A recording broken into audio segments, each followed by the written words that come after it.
to World War Now, everybody. I'm your host, Conrad Franz, joined as always by Dmitry Kalugin here with a huge week of World War III analysis.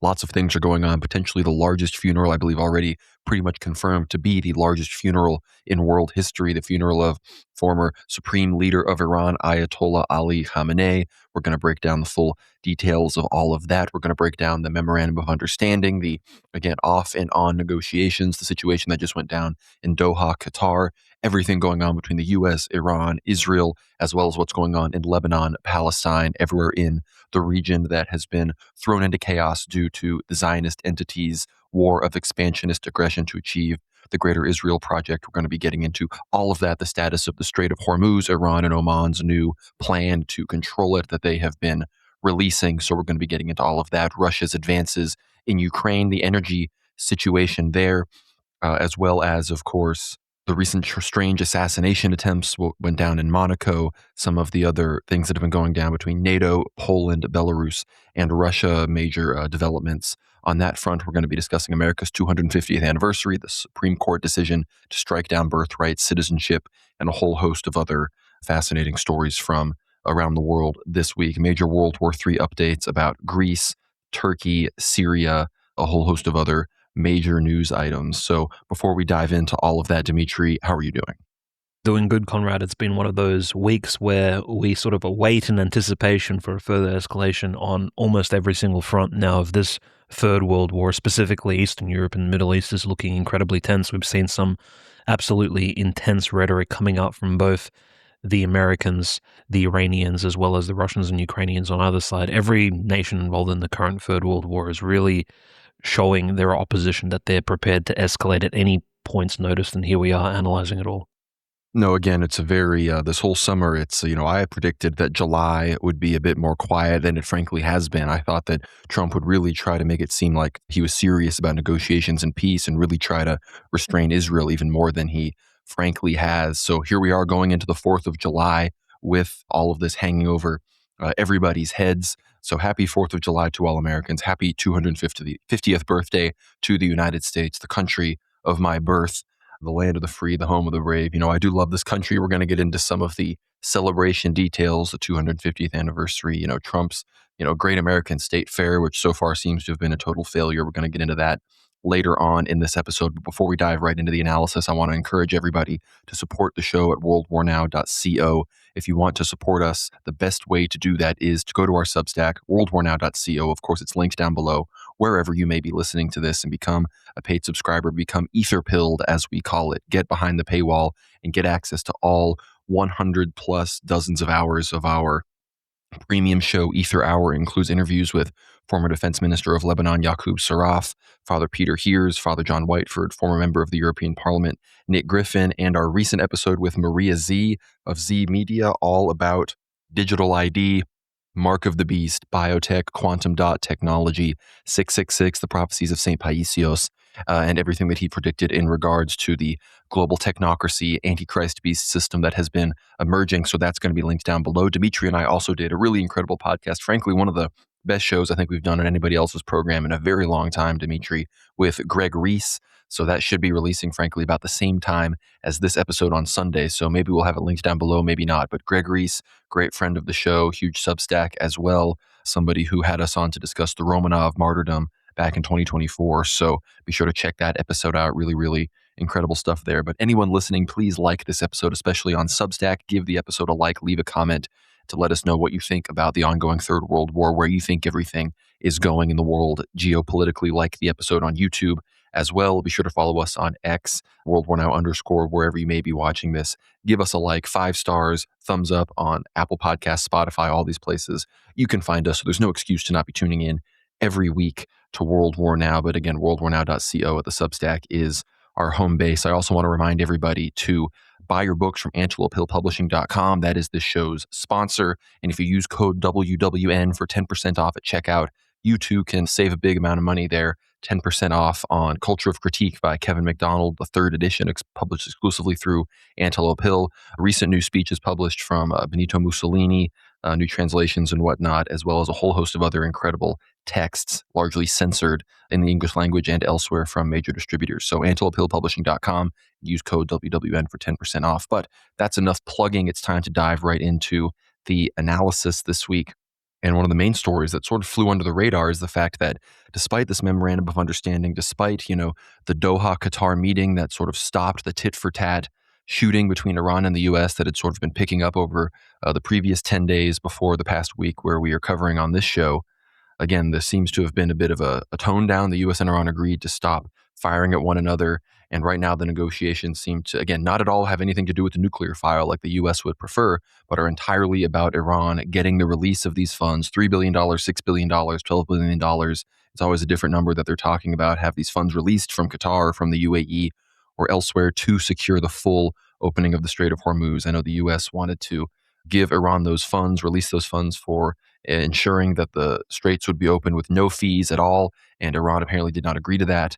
So that's where we are at. We're going to get into the Strait of Hormuz situation in a second. But the big news is, despite all these negotiations, and despite, we see ships and planes leaving Israel, flying back to the UK, to the United States, B-52 bombers and elsewhere. So if you were, a casual observer, you might think, oh, we're scaling down. This really is peace. We're going to really take these negotiations seriously, and we're not going to get dragged back into fighting. Well, you might think that, but as far as our actual capability to do what would be an escalation and do what would be necessary if we actually are trying to go in and destroy Iran's nuclear capabilities entirely, do regime change, actually do what Israel has wanted to do the entire time, which, we've talked about invading Karg Island, Keshem Island, the coasts of Iran, going in to achieve their enriched nuclear material, a whole host of other major operations, but that takes, amphibious assault ships and troops and everything. And here, this is from some alternative media sources here. It says U.S. Navy Wasp-class amphibious assault ship, the USS Boxer, and the San Antonio-class amphibious transport dock, the USS Portland, are now operating in the CENTCOM area of responsibility, having arrived from PACOM, which is, the Pacific area of command operations for the United States military. The 11th Marine Expeditionary Unit, consisting of around 2,200 Marines, is on board the USS Boxer. The Boxer is different from the American-class amphibious assault ship, the USS Tripoli, which is already active in CENTCOM, due to it having a well deck, allowing the ship to launch watercrafts for ground invasions and allowing armored vehicles to dock on land. This gives the U.S. Marine Corps more options for a ground invasion against Iran. So now we've discussed the USS Tripoli, the other major amphibious ground assault vehicles that have been participating in the blockade against Iran and have been chilling in the Arabian Sea outside of the Persian Gulf, waiting, for orders. Now that the blockade has been lifting, these new ships have arrived. So what can we conclude from this? Either we are trying to, again, signal things to Iran behind the scenes that we are serious and trying to scare them into really taking these negotiations seriously and making more concessions, or, which is my prediction all along, we understand that we are fundamentally going to do what Israel wants. Those in the Pentagon, those in the State Department, they're operating entirely on Israeli continuity of agenda. They knew that when this war started, there was going to be ground operations. There was going to be thousands and thousands of American troops committed to achieving Israel's aims in the Middle East. And that is exactly what's happening. Who knows if Trump even really understands these deployments or knows what's going on, because whether Trump was in office or anyone else, we would likely be doing exactly this, although Trump is particularly stupid enough to, I think, have wandered into the Israeli trap in this regard. But the other big news that I'd like to get your thoughts on, Dmitry, before we discuss the funeral of former Supreme Leader Ali Khamenei, is this New York Times report that came out on Thursday that said the U.S. was concerned Israel might try to assassinate Iranian Foreign Minister Abbas Araghchi and Parliament Speaker Mohammad Bagher Ghalibaf during negotiations that were taking place in April. The report, which cited U.S. officials, said that the U.S. agreed that Araghchi and Ghalibaf could have been targets for Israel during the full-scale war, as the U.S. has strongly backed Israel's assassinations, but that it was concerned that killing them during negotiations could have derailed the diplomatic process. Some officials told the paper that the U.S. went as far as telling other countries to warn Iran about the potential Israeli assassination plot. The report said that Iran was concerned that Israel might have tried to kill Ghalibaf when he traveled to Pakistan for negotiations in April, and that on the way back, Iran's security forces notified the plane carrying Mr. Ghalibaf back to Tehran that they had picked up intelligence that Iran planned to attack the plane and that 2 Israeli fighter jets had entered Iran's airspace from its western border near Iraq. Ghalibaf's plane then landed in the Iranian city of Mashhad, and the officials traveled by land back to Tehran. The account was confirmed by Mahdi Mohammadi, a senior advisor to Ghalibaf. Israeli officials have made clear that they're eager to restart full-scale war against Iran despite the U.S.-Iran Memorandum of Understanding, and would likely want to start with another round of high-level assassinations. At the end of May, Capital and Empire reported that Israel was pressing the U.S. for the resumption of large-scale strikes on Iran that would involve the targeted killing of Ghalibaf. And of course, the Prime Minister's Office of Israel denied the New York Times report, claiming U.S. officials believed Israel was planning to assassinate Iranian negotiations during the spring talks, calling the report a complete fabrication of reality. Of course, why would we trust any kind of Israeli reports in this regard?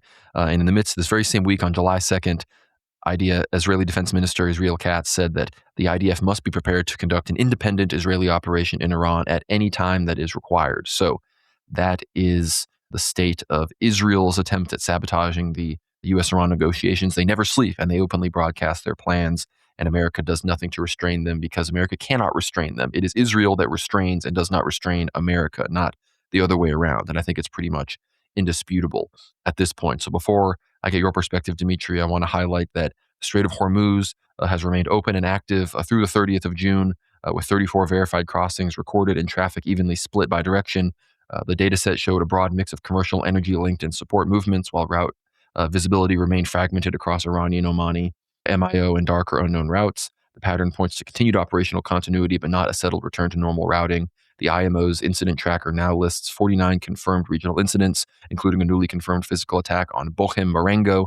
Maritime security commitments linked the U.S.-Iran discussions face a more demanding test. So ships still come under Iranian fire. And earlier this week, and this is also on July 2nd, the Wall Street Journal claims the U.S. offered Iran a proposal to release frozen funds in exchange for Iran to fully open the Strait of Hormuz without any transit fees. Iran rejected this proposal. And Bloomberg reported that European countries are increasingly accepting that ships transiting the Strait of Hormuz may have to pay service fees to Iran and Oman, with some Gulf Arab officials sharing the same view privately. Meanwhile, the U.S. and several Gulf states continue to oppose any such charges, arguing they violate international maritime law. And Dmitry and I have explained at this point for the past month and a half that they don't really violate maritime law. Turkey charges them in the Bosphorus and Dardanelles Straits, so Iran is going to continue to push for this. And on the day this is being recorded, Friday, July 3rd, Iran announced a deal with Oman to manage the Strait of Hormuz and its traffic. It says here, this is from the Cradle, the Islamic Republic of Iran and the Sultanate of Oman have reached an agreement on the joint management of regulation of traffic in the Strait of Hormuz, Iranian Parliament Speaker Mohammad Bagher Ghalibaf announced on July 3rd. The announcement was made during a meeting with Chinese officials visiting Iran to attend the funeral of late Supreme Leader Ali Khamenei, who was killed by a U.S.-Israeli strike on February 28th. The funeral is set to begin Saturday. During my visit to Oman a few days ago, based on Article 5 of the Memorandum of Understanding, we reached an agreement on organizing maritime traffic, Ghalibaf said. He added that Tehran and Muscat are determined to implement this, and we will certainly consult with the Persian Gulf littoral states as well. The Israelis are undoubtedly seeking to undermine the understanding between Iran and the U.S. However, the deterrent power of Iran in the region will prevent them from reigniting the war. At the same time, we must reduce these tensions through a well-organized strategy and careful political measures, he went on to say. Ghalibaf also expressed appreciation for Beijing-Tehran relations and thanked the Chinese officials for participating in the upcoming funeral for the late leader. In the Strait of Hormuz, we resolved the issues affecting the passage of Chinese vessels as China stood by us during difficult times, he went on to say. He stressed that the Islamic Republic will not allow any U.S. interference in the strait. At the end of last month, Oman had announced that it endorsed an Iranian proposal to levy maritime service fees on shipping in the Strait of Hormuz.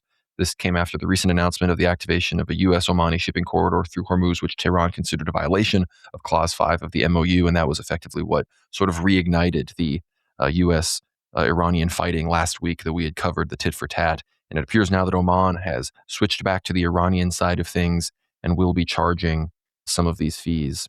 So that is what is going on right now. The Europeans seem now to be, their important focus from Bloomberg and other reports seem to be that, look, we're going to pay the fees. They've sort of accepted that reality. They want to make sure that China and Russia also have to pay the fees. And it seems that Iran might still be trying to make it to where unfriendly countries pay the fees and friendly countries don't. And that would more likely be a violation of international law. And it seems the Europeans are trying to prevent that. But we'll see what happens in the Strait.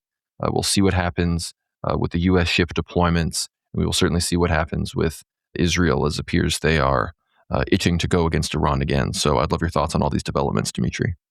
No, I think the Straits of Hormuz situation sort of leading into the 4th of July, leading into any sort of celebratory speeches of Donald J. Trump that, look, the world economy is restarting again after a period of misunderstanding. But look, successfully so, the US and Israel, this is from Trump's perspective and his administration, they have beheaded and they have sort of cut the fangs off of the evil creature that is the state of Iran, and they've sort of defanged them. And now, of course, Iran has backed down. They've opened up the straits. That's the narrative that will be pushed, I think, all the way from now until the midterms. Now, if Israel promotes some sort of operation against Iran, notwithstanding that they've, of course, breached the first few paragraphs of the Memorandum of Understanding, at least from the US's perspective, by encouraging the war in Lebanon and their sort of incursions into the sovereign state of Lebanon, irrespective of course, Hezbollah's statements that they're simply fighting a defensive war against the IDF. Israel will, no doubt about that, Conrad, force some sort of engagement, I think, before the midterms around the first week of November 2026. And that's, I think, the timeline we're looking at here. Now that the 4th of July celebration is most likely, dear listeners, when you will be listening to this episode, it will be well and truly over. We'll have all these fantastic sort of prosperous statements about the future of America and the future of our allies in the Middle East and elsewhere, and how Trump is great at making deals. But there will be this really unknown period of about 4 months between the middle of July and sort of the end of the FIFA World Cup, which will, I think, complete its cycle on the 20th of July of this year, and the midterms, or at least the beginning of that particular electoral period. And there will be a lot of unknowns that will be taking place in the world, especially if we see any sort of black swan events, any sort of provocations. And this is why I think the USS Boxer and the USS Portland are actually located now alongside the USS Tripoli, with the United States Marine Corps almost prepared for any of those scenarios where the Straits of Hormuz and those strategic islands do need to be seized. And look, we did have our good friend Mike Lacey, sort of a descendant actually of one of the Russian noble families that served under Peter the Great, the von Lacey Count family from Ireland. He actually did directly state that, yes, the United States Marine Corps, when they do land in these amphibious operations, these aren't like Normandy-style landings, so they don't actually go off and land in the face of outright opposition. Typically, their landings are strategic. They usually take territory which has already been disarmed to some extent, or there is sufficient covering fire provided from the air. So it's not to say that these Marines instantaneously will be putting themselves at some significant risk. Not that we want these hundreds and thousands of Marines to be actually put under risk landing on Keshem Island or any of these other locations in the Straits of Hormuz if Iran begins to, again, for example, respond to US or Israeli provocation to block the straits. But I think the amphibious forces, Conrad, they are there, they are reinforced for that exact purpose, is just in case if the Straits of Hormuz situation is out of control again, if there is a further misunderstanding, and then, of course, the US and Israel will no doubt blame Iran for that, if the Iranian drones begin targeting these commercial vessels in the straits, once again, the US responds, and there's a tit-for-tat, which leads to an inevitable escalation. The amphibious forces will be there with sufficient US air cover, there's no doubt about that. And yes, US troops will be put in harm's way. So I think, but notably speaking, I think if you look at the comparison in Eastern Europe, for example, it doesn't take that many soldiers to hold a particular city of large size, or even so just don't discount the fact that there aren't that many US Marines actually in these two amphibious groups, which are now located in the Sea of Arabia. It doesn't take that many soldiers to hold a city of several hundreds or even several thousand apartment buildings or locations. We'll discuss this when we talk about what's happening in the Donbass and the SMO zone, because it's very interesting how small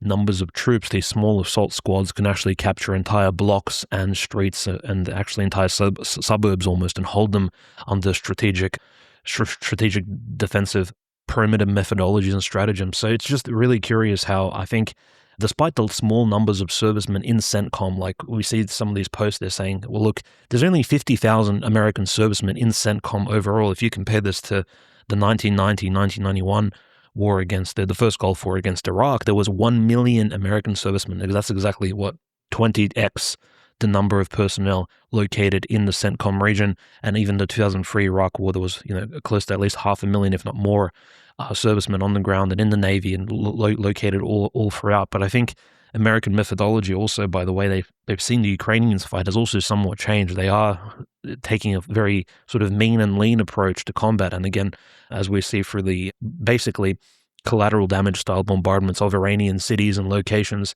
I don't think they care anymore about actually using the air superiority through these two aircraft carriers, and no doubt the Charles de Gaulle located in the Sea of Arabia to reinforce their dominance if situation, of course, escalates to some point of no return. And I do want to emphasize there are at least 15 US destroyers located in the Sea of Arabia. They haven't left anywhere. It's been almost 2 weeks now since that so-called signing of the MOU.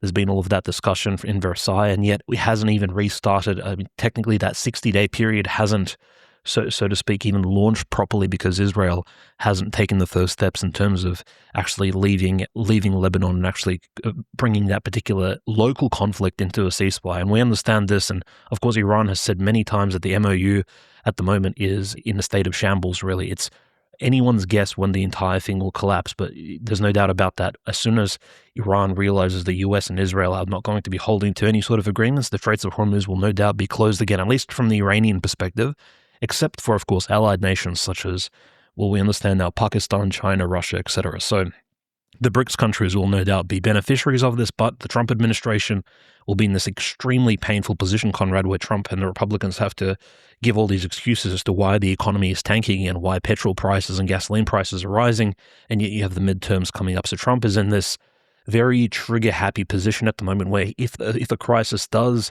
of course, reignite in the Straits of Hormuz, anywhere related to Iran, he needs to act instantaneously with the amphibious groups, with the airborne divisions, and all the other resources he has at his fingertips, which is why he's not let a single ship leave the CENTCOM region. And I think everybody in CENTCOM is in a really trigger-happy, almost acute position, prepared to accept any orders from Washington, D.C. that may come from Trump or anyone in his administration when, of course, Netanyahu promotes that sort of action. No, undoubtedly, I think whether it be surprising here in July or more on the anticipated timeline of August, September, I think we're going to see this spiral out of control once again, and this memorandum of understanding will not be the final anything of anything, really. And again, even within Iran, the respect for the memorandum of understanding and the negotiations at all are not necessarily universal. I mean, even the state broadcaster IRIB, just this past week on June 30th, Ghalibaf was giving an interview justifying why Iran will use the $6 billion that are being released apparently to buy American wheat and grain. There were, when these funds were being talked about being released, some sort of strings attached that they had to be spent on American things. And IRIB state media just cut Ghalibaf off, cut the broadcast, and switched to something else, which, again, before the MOU was signed, there were conservative hardliner IRGC-aligned members of the Iranian parliament that were criticizing the MOU, and they were cut off in a similar way. So it shows behind the scenes the supreme leader, who himself said that he was not necessarily in favor of the memorandum of understanding and negotiations, that he is exerting pressure behind the scenes and is undoubtedly, I think, prepared to throw it to the side and advance with the military option against Zion, Zog, and their golem, the United States Navy in CENTCOM. So that's what we are currently looking at. And Mojtaba Khamenei is sort of the man of the hour, as the funeral of his father, Ali Khamenei, supreme leader, currently begins. We were recording this Friday evening, so in Iran, the funeral is close to beginning. And we have here, this was from Abdul Majid Hakim Ilahi, the Iranian supreme leader's representative in India, said that Mojtaba Khamenei is unlikely to attend his father Ali Khamenei's funeral due to security concerns. He added that Mojtaba Khamenei wishes to lead the funeral prayers, but security officials have deemed it too dangerous. And again, remember that Ali Larijani was found and killed at the beginning of the Purim War after appearing at a march in Tehran in solidarity with the people. He was then traced back to where he was being located in Tehran and was killed the next day in the major assassination strikes that went down at the beginning of the war that also killed the supreme leader. It was a few weeks or even days after this happened. And this has been, 100 plus countries have visited Iran to pay their respects. The Pakistani government did not shy away from using the word shaheed or martyr to describe Ayatollah Khamenei. Each Islamic delegation had a verse from the Quran recited in Arabic at the funeral. And for the Saudi delegation, the Iranians chose a passage that basically talks about two groups fighting each other, one group fighting in the way of God and the other disbelieving, and sort of the dichotomy between those two. So very clearly saying that the Saudis, the guardians of Mecca and Medina, are not fighting on the side of Islam, on the side of the Ummah or whatever it is that you call it. But we saw the full Iranian head of government delegation pay their respects to Khamenei, and it was him and his 14-year-old daughter and the others, not 14-month-old daughter that was slaughtered by the bombings with him. In the delegation, those seen were Pezeshkian, chief of the judiciary, Gholam Hossein Ejei, Parliament Speaker Ghalibaf, Expediency Discernment Council Chairman Sadek Larijani, not Ali Larijani, different Larijani, and military advisor to the Supreme Leader, Brigadier General Mohsen Rezea. We also saw the commander-in-chief of the IRGC, Brigadier General Ahmad Vahidi, who was seen in public for the first time since the start of the war, as was the head of the IRGC Aerospace Forces and Navy. We also saw Major General Ali Abdullahi, commander of the Qatam al-Anbiya Central Headquarters, which is one of the top. He's probably third or fourth in command of the IRGC. Major General Amir Khatami, commander-in-chief of the Army. Brigadier General Ahmed Reza Radan, commander-in-chief of the police. Brigadier General Eban al-Reza, the acting minister of defense. Rear Admiral Habibullah Sayari, chief of staff and deputy coordinator of the army, among many others. Putin's special envoy Dmitry Medvedev arrived in Tehran, and there were some high-level meetings between him and Pezeshkian. We might discuss those in a second. We also saw the Secretary General of Palestinian Islamic Jihad, Ziad al-Nakhalan, present in Tehran. He's on many Israeli assassination lists, so whether he doesn't reside in Gaza or not, it's interesting that he was able to be taken out of there or from wherever he was from to Tehran. Palestinian Islamic Jihad is Iran's main sort of proxy or ally in Gaza, in Palestine, as Hamas and these other movements are ultimately largely aligned with Qatar, Turkey, Muslim Brotherhood. We've explained this before. And of course, a group of IRGC Quds Force officers, high-ranking Hezbollah commanders, and Iraqi resistance commanders paid their respects without appearing on camera. There were a few other Iranian officials as well that did explicitly, making it known that they appeared there, but were not shown on camera at all for obvious OPSEC purposes.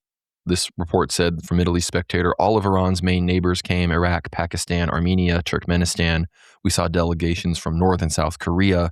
We saw all sorts of people, 100-plus countries. Again, only Erdogan and Aliyev did not show up. MES says very typical and expected. Cevdet Yilmaz, the vice president of Turkey, says that Erdogan will probably visit Iran after conditions normalize. And the Iranian commentariat that was posting this said, I thought he wanted to conquer Al-Quds. What happened to this self-imposed image of bravery? Mocking Erdogan. And we know the prophecies say that Erdogan, whether he's returning from Syria, Libya, or maybe Iran, his plane being shot down is a real fear. And Israel is very much ramping up their rhetoric against Erdogan. So he probably does fear assassinations in some capacity. And in the midst of all of this, of course, the other main faction that showed up was Ansarallah and the Houthis. This was from Ibrahim Naji. It says, history will record that Iran was the first country to break the American-Saudi blockade on Yemen at a time when it was besieged by all Arab and Islamic countries. It says here, amidst all the news inside Iran, the most underrated news was that Iran broke the siege in Yemen by landing a civilian airplane after a decade-long siege by KSA and USA. That's true. An Iranian airline brought this delegation of people through Yemeni, through Omani airspace up into Iran. First time this has happened in 11 years. And the Houthi armed forces released a statement and said, we repelled a formation of Saudi enemy warplanes this morning which attempted to prevent an Iranian civilian aircraft from landing at Sana'a International Airport. We warned the criminal Saudi enemy not to repeat any attempt to violate our airspace or launch an attack against our country. Such actions will be met with a comprehensive response targeting their airports and vital interests on land and at sea. We will not accept the continuation of the unjust Saudi-American blockade on our country indefinitely, and we will take all legitimate steps to end this blockade. So there's some actual on-the-ground advances in Yemen that we're going to discuss as well, but that is the latest from the funeral. It is expected to be the most attended funeral, I think, of all time. Something like 50 or 60 million people might attend, or 40 to 60 million people might attend. I think it might break the record from Ruhollah Khomeini's funeral, which I think set the record before. So quite the event. Many, many people were there, major Chinese delegations as well, obviously. And we know Ghalibaf recently talked about wanting to increase the Iranian-Chinese partnership to the level of strategic partnership. And I know Medvedev made a lot of statements and clearly had a fairly high-level meeting with Pezeshkian while he was there as well. So what are your thoughts on this funeral, Dmitry, the Shia mourning rituals, all of the people that paid their respects, as well as the more high-level delegation and meetings that occurred on the side of this major world event in history? It is one of the larger funerals we've seen over the last few years. Of course, there's been a lot of big popular deaths, shall we say, of major religious and political figures just over the last 3 years. everyone from Prigozhin and Navalny, maybe people more in the fringes of society, to, of course, figures of religious significance such as Patriarch Ilya earlier this year or Pope Francis last year.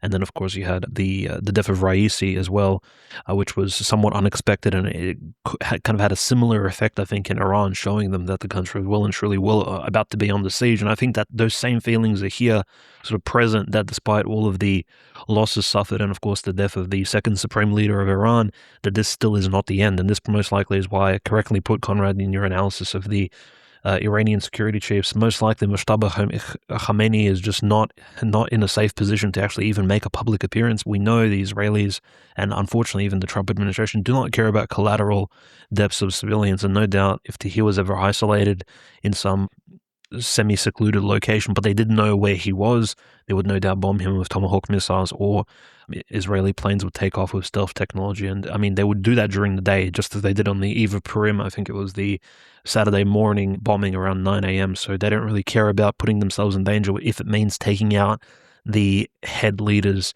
of the opposing nations, in this case, the Iranian people's supreme leader. So I think he's in a very sort of sensitive position. There could also be issues with his health. We don't really know about he hasn't made any public appearances. And we know that in the sort of Iranian revolutionary supreme leader culture, which is not very old, it's only roughly about 50 years old, unlike in the previous Persian Shah 1,000-year-old culture that sort of developed, the supreme leaders were very popular as demagogue type figures, similar to European national fascistic leaders. They would need to make appearances. Even, of course, Khamenei himself, the Sean Connery lookalike, needed to make a lot of public appearances. He would always be praying in public mosques. He would always be there with the people. But now that tradition, it seems, is taking somewhat of a departure. And I think that probably for security reasons, but we don't actually know the health status of Mujtaba Khamenei, of course, because the Israelis, no doubt, and the Americans, we realize this now, most likely they were trying to kill him or maim him or disfigure him, at least on that eve of Purim initial bombing, which is why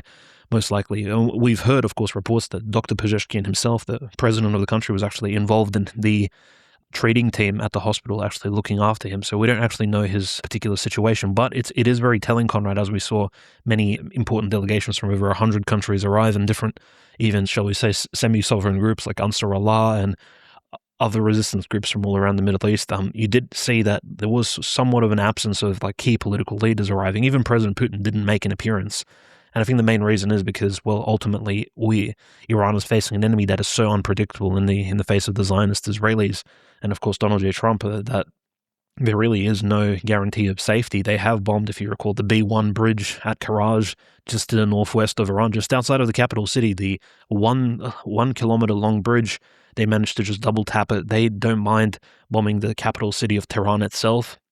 Iranian air defense is not as, shall we say, holistic as that of Moscow. There is still no guarantee that, of course, the safety of these world leaders would be guaranteed in Tehran, and who knows exactly what the enemies would be playing. And this is why I think Dmitry Medvedev has taken the risk to travel all this way as basically the deputy chairman of the Russian Security Advisor Council. He's definitely not a second in charge after Putin. We know Mikhail Mishustin is the, so to speak, Jewish Armenian prime minister of Russia, is the second in charge person. But Dmitry Medvedev does have certain perks over somebody like Mishustin, because he used to be a president of Russia, which is, there's only two other people who could say the same, and one of them is deceased, Boris Yeltsin. Dmitry Medvedev has been engaged in a war of his own, the 5-day war against Georgia in August of 2008. Dmitry Medvedev has turned himself into quite a powerful hawkish figure, at least in recent times, even having a, so to speak, a diplomatic back and forth over, I believe it was X or Telegram, with Donald J. Trump, which is quite powerful, sort of sending his messages about what he thinks in relation to Operation Midnight Hammer and the assaults in Iran, and how the Russian security should conduct itself. So Dmitry Medvedev, in a way, is almost like the perfect figure PR-wise to send to Iran, because in some ways he is even more verbal and vocal than somebody like Andrei Belousov, who's only been recently, just a bit over 2 years installed in his position as the defense minister of the Russian Federation. So in some ways it is a big PR show, but Dmitry Medvedev is not the same as sending Vladimir Putin. But Vladimir Putin, on the other hand, he had a personal funeral to attend to in Moscow recently. Of course, the former defense minister Sergei Ivanov, he's only 3 months younger than Putin. Putin's basically a compatriot. In some ways, whilst he was in the KGB, he was Putin's senior. In the status of a colonel, Putin was a lieutenant colonel of the KGB during the Soviet years. Sergei Ivanov passed away from some mysterious reasons, perhaps just from old age or some health complications, and Putin attended his funeral in Moscow. So this is maybe why Putin is in his own grieving period. In a way, one of his old colleagues and comrades throughout decades now has passed away, and so Putin, maybe this is why he didn't make the trip. But that does not mean, of course, that the Russo-Iranian relationship is strained. We recall earlier, Conrad, we had Abbas Araghchi, of course, visit Moscow, and he was met by directly President Putin himself, not by, say, Lavrov personally. And we knew that that was a signal that Russia and Iran still hold the highest of respects for one another, especially during a time of unsurety such as this. But it was very impressive. I think the Yemen sending this epic delegation with their sort of ceremonial, cultural daggers sort of sheathed in their sashes around their waist, and just showing them that this is like one of the groups which potentially could, at this stage they don't control all of Yemen, but this could be the official government, just like the Taliban took over the Afghanistan, the entire country, almost unexpectedly during the Biden administration.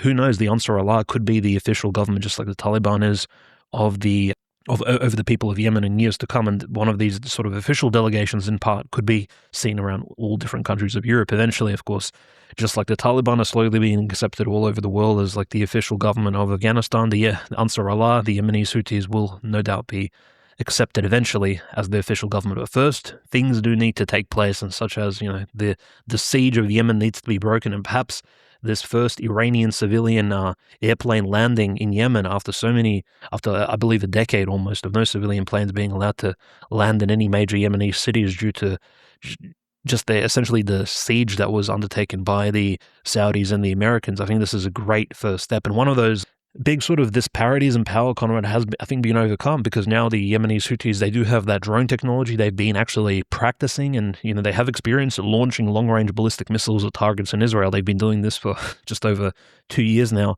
And so Saudi Arabia, the one country which has threatened the Yemeni Houthis and sort of said that, look, you guys cannot sort of misbehave and you cannot enforce yourselves upon the Yemeni population. Now the Ansarallah Yemeni Houthis, they do have the ability to actually counter-threaten the Saudis with potential escalation against their oil depots, against their airports, their major military targets, and no one would be the wiser, because now the Yemeni Houthis, they have that training, they have the experience, and there's no doubt that there have been some maybe covert shipments before the beginning of the Purim War from Iran to the Houthis, and now, of course, they're well and truly reinforced. They have those arms necessary potentially to at least promote some of their, so to speak, regional security for themselves. So it is quite, I think, somewhat heartwarming to see that finally the GCC states have somewhat folded on the issue of the Yemeni Houthis, and finally we have one of these groups that actually truly, I think, does hold some sort of admiration. Unlike the Taliban in Afghanistan, which was a very, shall we say, shady history of many different special operations forces and special ops and all kinds of other misdeeds against, shall we say, not just against the American allied forces there, but also going back to the Soviet invasion of Afghanistan. The history there is incredibly shady, and of course it's tied deeply into, the progenitors and I suppose the prototypical ISIS forces, and of course the early Al-Qaeda used to collaborate with the Taliban, whereas the Ansarallah Houthis, they don't really have that tainted history, and so they're a lot easier, I think, for English-speaking, Western-minded people to appreciate and support. And so I think it's quite admirable that finally Iran and Ansarallah, the Houthis, they're kind of walking hand in hand together towards a more or less stable multipolar Middle East. 100%. And this is from Rerum Novarum, actually. It says, the situation in Yemen as the mobilization continues on both sides of the line of contact. So it's talking about how Ansarallah, the Houthis, as well as the pro-Saudi backed tribal forces that, border most of the Ansarallah Saudi contact line, they are both mobilizing. It says here, over the past 2 weeks, both pro-Ansarallah and pro-Saudi tribal forces have been gathering in the Al Rayyan area of Yemen's northern Al Jawf governorate. The mobilization by Saudi-backed tribes began in response to a tribal call to arms issued by Sheikh Hamad bin Fadgam of the Bekil tribal confederation, who is currently being held by pro-al-Houthi forces. Fadgam's appeal was linked to the case of Samira al-Zubari, allegedly Mira Hussein, a daughter of former Iraqi President Saddam Hussein, who was arrested by Ansarallah authorities and subsequently expelled from her residence. The property was reportedly granted to her by former Yemeni President Ali Abdullah Saleh, a longtime ally of Saddam Hussein. According to Fadgam, as many as 8,000 tribal fighters have responded to his call and joined the mobilization effort. Nearly 2 decades after Saddam Hussein's execution, his legacy continues to cast a long shadow over Yemen, once again fueling internal tensions and conflicts. So at some point, this fighting is going to resume once again. And when the Houthis feel the time is right, likely I would wager in the midst of another flare-up with Israel, Iran, Saudi Arabia, UAE, they're going to decide the time is right and they're going to try to expand their actual on-the-ground territory. Perhaps while Saudi Arabia is too busy dealing with strikes on its energy facilities and losing any relevance it has on the global stage if Aramco really goes the way that people think it will.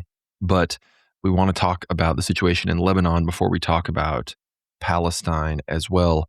And of course, Joseph Ayoun recently met with the Syrian foreign minister Assad al-Shabani. Shabani told Lebanon's president on Thursday that Damascus had no intention of intervening militarily in his country despite U.S. pressure to do so, according to the Lebanese presidency. This is from France 24. Shabani, who also invited President Joseph Ayoun to Syria, is visiting Beirut, where he met Parliament Speaker Nabi Berri, a Hezbollah ally, for the first time. U.S. President Donald Trump said repeatedly that Syria could take care of Hezbollah, criticizing Israel's strategy in its war with the Iran-backed militant group. Syrian President Ahmed al-Shara, who came to power in December 2024 after leading a coalition that toppled longtime ruler Bashar al-Assad, has stated that he has no intention of intervening or reopening old wounds. Shabani told Ayoun he wanted to clear up the confusion sparked by reports of a potential Syrian military intervention in Lebanon, adding that Syria had no intention of undertaking such a move, the presidency said in a statement.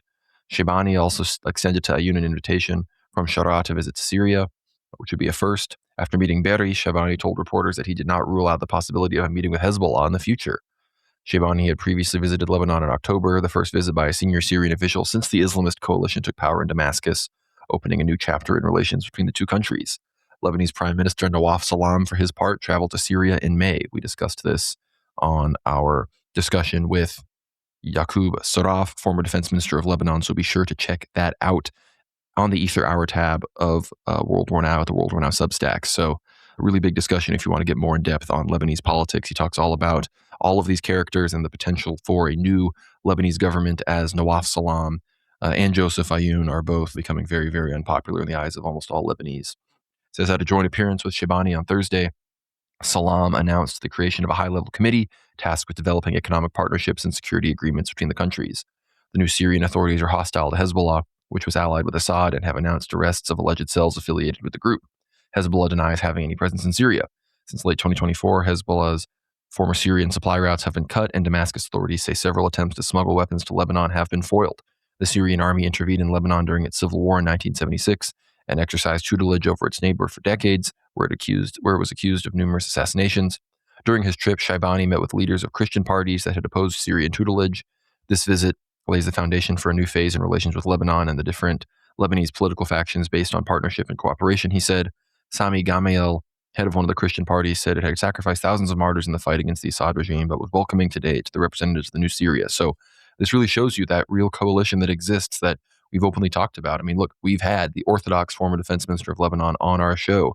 So you have a sort of Shia Orthodox understanding against Israel. Meanwhile, the Maronites, Druze, and Sunnis are much more open to working with Israel and Sunnis in Syria against Hezbollah in the south. So this just shows you why having a Maronite president and a Sunni prime minister and then empowering them and having the U.S. and Israel pressing in on you, that is a bad combination, which again, we've talked about how the Maronites, when Lebanon was even being drawn the borders after, the colonial era, the Maronites made sure that certain parts of Syria weren't included in what would have been Lebanon because they wanted to outnumber the Orthodox. And in many ways, that has led to the situation that we are in right now.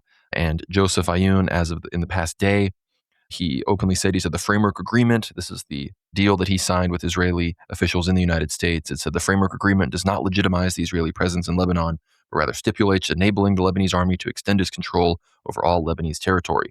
And today he chaired a meeting attended by the head of the Higher Customs Council, Brigadier General Misbah Khalil, and Council members Charbel Khalil, Luai al-Hashani.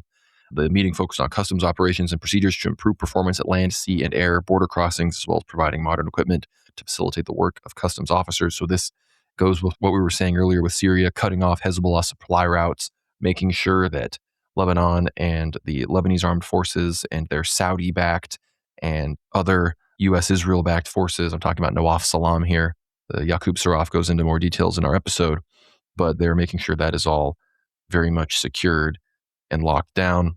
There were rumors that Joseph Ayoun was going to dismiss the Lebanese army chief but he denied those rumors. Rudolf Heikel, many people have said he's too pro-Hezbollah. There are many Shia in the Lebanese armed forces. The Israeli media is talking now about how, at their directive, basically, Joseph Ayoun and the leaders of the Lebanese armed forces are sidelining Shia soldiers because they think the Shia won't disarm Hezbollah.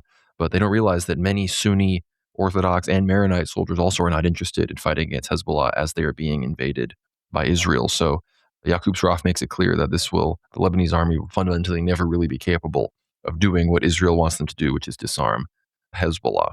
So despite the fact that Joseph Ayoun insists, and in response to Israel Katz's statement that I read earlier about how they will never leave Lebanon, actually that was about Iran, the statement here, Lebanese President Joseph Ayoun defended on Thursday negotiations with Israel, saying that they were not a betrayal and he would not surrender a single inch of Lebanon's territory, according to the presidency. Israeli Defense Minister Israel Katz said on Wednesday that the Israeli army would remain until further notice in what it describes as security zones in Lebanon, Syria, and the Gaza Strip. Lebanon signed last week a U.S.-backed framework agreement with Israel with the aim of securing peace between the two countries, a move that has been met with major protests from Iran-backed Hezbollah. Negotiations with Israel are not treason, but a diplomatic war without unnecessary bloodshed, Ayoun said on Thursday. So that is the situation. He says we will not yield a single inch of Lebanese territory. But again, what's more important, actually making sure Israel withdraws? They're openly saying they will not withdraw and will remain until further notice. So Joseph Ayoun will have to prove if that is more important or if disarming Hezbollah is more important. And as far as I can tell, he is only empowered to disarm Hezbollah and nothing more. Who knows if the Lebanese armed forces even have permission from Zog and their Golem America or, Gigazog America to even engage the Israeli armed forces. So I'd love your thoughts on Lebanon, Dmitry, before I'll talk about Palestine in a sec. No, I think it was somewhat welcoming seeing another sort of former al-Qaeda leader of the Damascus government, of course, reassuring us and reassuring, I think, Joseph Aoun personally, that Syria and the HTS regime will not become involved in sort of cleansing southern Lebanon from Hezbollah, their former enemies. I think some of these promises hopefully are long-standing, and hopefully I think Turkey has the mind to at least not interfere on behalf of Israel, because any moves, and we know the HTS regime in Damascus well and truly is a Turkish proxy to a large extent. Any moves that, if there is Sunni and Shia blood spilt in a mutual war between one another in the country of Lebanon, may spill over into a Lebanese civil war. Inevitably, it'll lead to Muslims killing each other. This will benefit Israel. Hopefully the Turkish regime understands this, because as effective as it may seem to sort of remove from the Turkish perspective, the opposition of Hezbollah, the sort of Iranian proxy from their vantage point, to remove the militant Shias from the equation, it'll only benefit Israel more than it will benefit, for example, Turkey and its allies in Syria and whoever they want to bring into power in Lebanon thereafter. I suppose having that Sunni domination over the Shias in Lebanon, it's not worth that advantage, because we know Israel will simply come in and reap the spoils from that sort of brothers' war in the Ummah. And it is really interesting because just as these discussions are ongoing, Israel, of course, conducted itself quite piggishly again in neighboring Syria. There was an Israeli military column moving. Again, this is not Israeli land. They're literally using Syrian roads. They're traveling in the province of Deraa, and they, of course, were stopped by local villagers who said, look, no, sorry, Israelis, you can't go through our village with all these tanks and all of these troops and artillery forces. The Israelis actually set up the artillery units and began to fire close by at the village homes. Of course, the blockade stopped, and of course, then the Israelis traveled by, and of course, the villagers from the village had to abandon it entirely. They thought the Israelis would simply begin wiping them out and genociding them. So there's this inherent fear among the Arab populations, probably seeing as to what happened to their Arab neighbors in Palestine, as to what exactly will happen if the Israelis begin firing artillery at you. Like in this case, thankfully, nobody died in this confrontation, but it's just one example of you'd literally have Syrian villagers sort of living at the behest in this state of sort of purgatory fear, not knowing whether or not they'll be left alive or destroyed by the Israeli occupiers in southwestern Syria. That's just the status quo. Similar things are happening in Lebanon, as obviously thousands of Lebanese people are living under quasi-occupation by the Israeli armed forces, and officially the Lebanese Health Ministry has announced that the total deaths of Lebanese civilians, and this is not counting, these are civilians, they could be associated with Hezbollah, irrespective of that, 4,000 Lebanese people have died since the 7th of October 2023. So this is something very underappreciated, the fact that Lebanon has been bombed almost, I would say even more so than, in fact, the West Bank has been militarily harassed, abused, and affected. I think and even more than Syria has been bombed since December 2024. Now, Lebanon is definitely on the second tier of victims of Israeli aggressions in the last decade, just after, of course, just after Gaza, and I'd think Iran would probably be on the third place there. So just keep this in mind. There have been more Lebanese people who have died from Israeli aggressions than there have been Iranians killed, just in the recent Purim War, as well as the 2025 escalations going on, of course, that led to Midnight Hammer. So it's just really putting things into perspective. Lebanon is a country that's currently, I think, really being left out by the international community. The BRICS summit really hasn't brought around any sort of impactful solution to it. There's no allies standing behind Lebanon besides some vague notions from France or some signaling from Erdogan's Turkey, for example, that the bloodshed should stop, but nobody really is coming to assist the Lebanese people. There are no sanctions on Israel by India, China, or the Russian Federation. The Lebanese people are well and truly left on their own, with only obviously one major country supporting them, and that is Iran. So it is quite curious as to, these calls from Joseph Owen and people within Lebanese government who are of, shall we say, Sunni or this Catholic Christian persuasion, who are trying to sort of say, no, Iran, Hezbollah, we don't need your assistance, when really the entire world has sort of closed their eyes. They've turned their faces away from the plight of the ancient Phoenician Lebanese people. So it's just incredibly concerning. We have to keep all the innocents, irrespective of their religious creeds, I think, in our prayers, especially those suffering in Lebanon, because as we know, these Israeli Talmudic sort of Zionist aggression will no doubt spill over into other lands in the Middle East. And,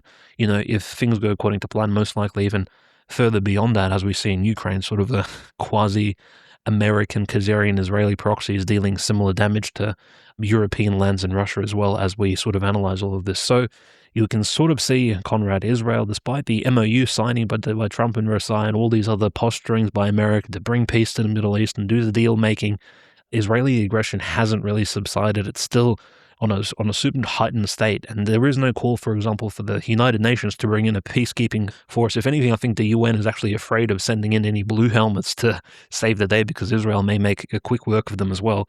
This is what happens when you have a completely immoral force, but also one that is incredibly dominant, with this incredibly, very, very powerful air force, that there is no, of course, surface-to-air missile capabilities within Hezbollah or within the official Lebanese army either. So Israel really faces no official opposition. The only country regionally that could perhaps maybe give Israel a run for its money in terms of actually, posturing or even bringing in some sort of support for the Lebanese people, and maybe even through Syria, is Turkey. But we know what that would do. And of course, this is most likely why Israeli rhetoric on a political level, and even some people in neighboring nations, as for example Greece, have been talking about Turkey as becoming this next big evil, the next big Iran that needs to be taken care of, because I think they anticipate the rage against the death of innocent people will spill over from Turkish social thought into the political stream. And somebody like Erdogan cannot sit back idly anymore and watch Sunni Muslims and other neighboring former citizens, former subjects of the Turkish sultans and caliphs perish simply because Israel wants to expand its borders and create these buffer zones. I think all the nonsense will come to an end very soon.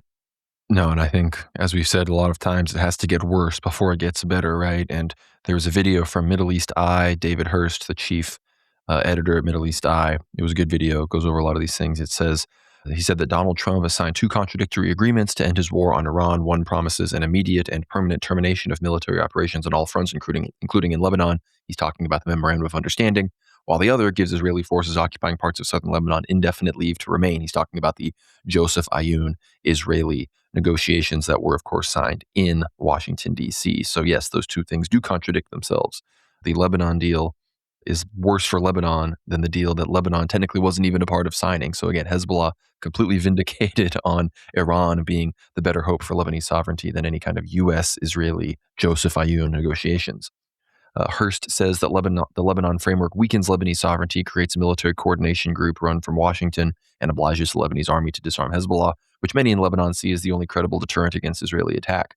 He says that Lebanon has also granted immunity to Israeli troops and generals for war crimes committed during the invasion. He said that the contradiction reflects a tug of war inside the U.S. administration. The Iran deal reflects the thinking of Vice President J.D. Vance, who opposed regime change in Tehran, while the Lebanon deal bears the imprint of Marco Rubio, who remains committed to that project. Hurst argues that Israel's failure to dictate terms to Iran has pushed it to regain power in Lebanon and Syria, but he says Israel is already turning its attention to Turkey, now presenting it as the new Iran and warning of a new Sunni axis involving Turkey, Syria, and Qatar. He concludes that Israel means when Israel means what it says when Netanyahu vows to change the Middle East forever. The main battle line is now shifting to Lebanon and Syria, and hard power will be needed to stop Israel's strategy of rise up and kill them first, which of course is what they have done in Gaza. And in recent weeks, this is from antiwar.com, and we're reaching the 1,000-day mark just passed since October 7th. And it says here, in recent weeks, the IDF has ramped up its ground incursions as it has been taking more territory in Gaza, an explicit violation of the October 2025 ceasefire agreement. Israeli officials have said the IDF now controls about 70% of Gaza, while Gaza officials said on Thursday that the number was closer to 80%. And this here also says Israeli Energy Minister Eli Cohen, who is also a member of the Israeli Security Cabinet, vowed on Wednesday that Israel will control 100% of Gaza as the IDF continues capturing more land in the Palestinian territory in violation of the U.S.-backed ceasefire deal. I say this because I sit in the Security Cabinet and I understand that we cannot allow Hamas to raise its head again, not even by a millimeter. There is no such thing, Cohen said in an interview with Galei Israel Radio, according to Israeli National News. The Israeli minister said the IDF is steadily increasing its territorial control of Gaza, which aligns with what Palestinians are reporting on the ground. We already see that we are progressing. I assume you will speak to me again in a few months. Our control of the territory will only continue to expand until we reach 100%, Cohen said. After the Israel-Hamas ceasefire deal was signed on October 2025, the IDF was left occupying about 53% of Gaza, and the agreement explicitly said Israel couldn't take more territory if Hamas lived up to its end of the deal, which the group did by releasing the remaining Israeli hostages and finding the remains of deceased Israelis. In the months following the signing of the deal, the IDF increased its control to 60% of the territory, and Israeli Prime Minister Benjamin Netanyahu said in May that he ordered an increase to 70%. 2 months ago, we controlled 53% of the Strip. A month ago, 60% today, we're approaching 70% of the Strip's area, Cohen said. Israeli military officials speaking to media outlets have said that the IDF has already taken control of 70% of Gaza. As we said earlier, it was also could be closer to 80%. For weeks now, there have been reports of increased Israeli ground operations and Israeli ground movements beyond the yellow line, which separates the IDF-occupied side of Gaza from the rest of the Strip. The increase in Israeli ground operations comes amid reports that say the Israeli government is reviving its plans for the ethnic cleansing of Gaza and rebranding it as a free movement plan to gain some international support. Israeli Finance Minister Bezalel Smotrich, who also holds a position in the Defense Ministry, said the Defense Ministry committee he oversees has drawn up plans to establish 3 Jewish settlements in Gaza and is seeking Netanyahu's approval. So the Gaza genocide continues, the Lebanon genocide continues, and of course the Marco Rubio, J.D. Vance shadow war continues. Tucker Carlson is, one of the top capos for J.D. Vance, and Marco Rubio, again, we have to remember that he is entirely representative of Miriam Adelson and her Zionist wing of the Republican Party. And again, just because he has tried to stay back from the Iran war does not mean that he doesn't support it. He recognizes that this Jewish war is unpopular. So he tried to focus on Cuba, on Venezuela, on these other things. But behind the scenes, he's working against the Memorandum of Understanding and the peace deal. He is working for Israel's benefit in Lebanon in those negotiations that just went down there. And he undoubtedly has made open statements about how we are prepared to return to war. If anything, he's probably working closer with Hegseth as well, who is eager to keep the war going. So the shadow war behind the scenes there for the Jewish control of the American finger on the nuclear button and the American command of the Navy and CENTCOM and the military very much continues. So the only other situation we have, of course, is the Turkey escalation. Trump, of course, we talk about his relationship with Erdogan, but how at least Metropolitan Yoftos thinks that Trump is puffing him up to prepare him for a grander fall, to overextend himself. And anyway, even if Trump could even be impeached before the end of his term. So maybe he goes, Erdogan loses his main defender in America, and that's how he goes down. There's all sorts of ways we could consider it. Things have been going down in Libya, as well as the U.S. is trying to unite the Haftar and Tripoli-based factions there to sort of facilitate a Syria-esque peace agreement and return to normalcy in Libya, which Turkey obviously is going to have to be involved in because Turkey are the main supporters. They'd actually themselves been trying to meet with Haftar and do this. So some have said that Erdogan will be returning from Libya and his plane will be shot down by Israel, and that will be how his fall and the prophecy will be fulfilled.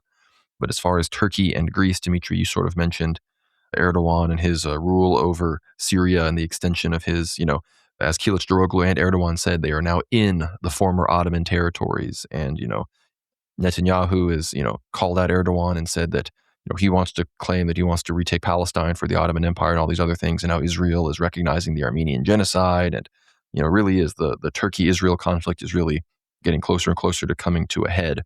But the other big piece of the prophecies that people don't talk about as much is the completion of the E65 highway in Greece. It's a European highway that goes from the North Sea up in Poland on Polish's coast, all the way down through the Balkans, down to Greece.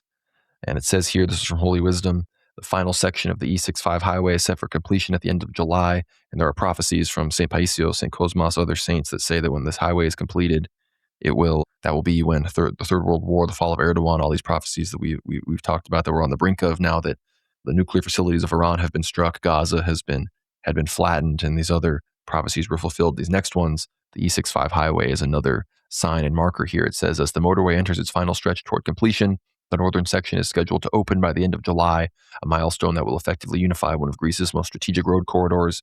The new link is expected to streamline mobility, cut travel times, and strengthen regional connectivity, underscoring the project's significance for both local communities and national infrastructure planning. The road is expected to be officially inaugurated at the end of July or in early August. So, in many ways, lining up with when I've expected hostilities to kick up again. So, very, very interesting prophetic developments there when it comes to the fall of Erdogan and the completion of the E65 highway. We had some Russian pranksters, I don't know if it's the exact same guys, I think it might be, who have always, they've called a lot of the Ukrainian people, they've called Donald Tusk, a lot of these Western officials. Who is it that they got? I think they got, I'm forgetting which American figure that they got, but they got some major American political figure, and they prank them and they get them to say all these crazy things and record the calls. I don't know if it's these guys again. I'm not Russian, so I can't understand the different voices, but apparently they got one of the close advisors, Thanos Dokos of Mitsotakis, Prime Minister of Greece.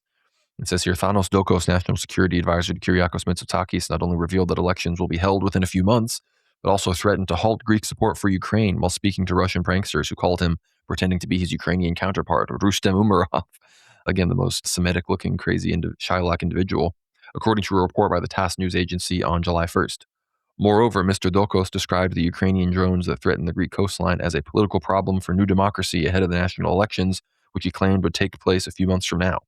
The incident I mentioned earlier, i.e. the Ukrainian naval drone near Lefkada, will create very serious problems for the Greek government. Our reaction if such an incident occurs will be very harsh, noted Mitsotakis' advisor, without realizing that at the end of the line were Russian pranksters. So I guess we have Greek elections coming up, and the Russia-Ukrainian issues will be coming to the forefront. But with all that, Dmitry, I'd love your thoughts on the Turkey situation, the Middle East, Palestine, and these Greek episodes here as the prophecies seem to be on the brink of being fulfilled, many which could come to pass this summer. No, of course, it's incredibly striking that, unfortunately, the only ally that Turkey could potentially have, like in this region that, is somewhat outside of the Middle East, obviously the Russian Federation, that could assisted in maintaining some semblance of control over the Middle East without being completely encircled. And if you look at the two bases, for example, Latakia, Khamenei, and Tartus, like Turkey, an ally in an allyship with Russia would almost seem somewhat natural and organic, right? Both nations have similar issues in the Middle East in terms of actually maintaining a status quo against, long-standing threats from the outside. But unfortunately, Turkey, over its 80-year history, we can almost say, has entangled itself with exactly anti-Russian forces. Like any semblance of allyship that could take place between Turkey and Russia are completely out of the window. Turkey has failed to, for example, even side with Russia diplomatically during the peace talks in Ankara, Istanbul over the last few years over the Russo-Ukrainian conflict. Turkey has not left NATO or even attempted to, for example, move itself from a distance away from NATO. Turkey still allows American air forces to travel through its airspace to bomb Syria when that was under the Assad regime. It, of course, still allowed the Assad regime to fall in the first place and allowed the bombing of Iran. And I think, unfortunately, Conrad, it is going to move into this equation where Turkey will literally have no friends left. And these recent political reports from Ankara, they've said they're concerned that Israel, Greece, and Cyprus are trying to geostrategically encircle Turkey. Well, unfortunately, Turkey has put itself into a position where its only allies are really these NATO countries, which ultimately will betray one another and somewhat turncoats in terms of who exactly they support, just as they were friendly for a very, very long time with the Gaddafi regime in Libya until, of course, he fell into disfavor and they quickly took care of him in 2011. Similar things, I think, will happen to Turkey.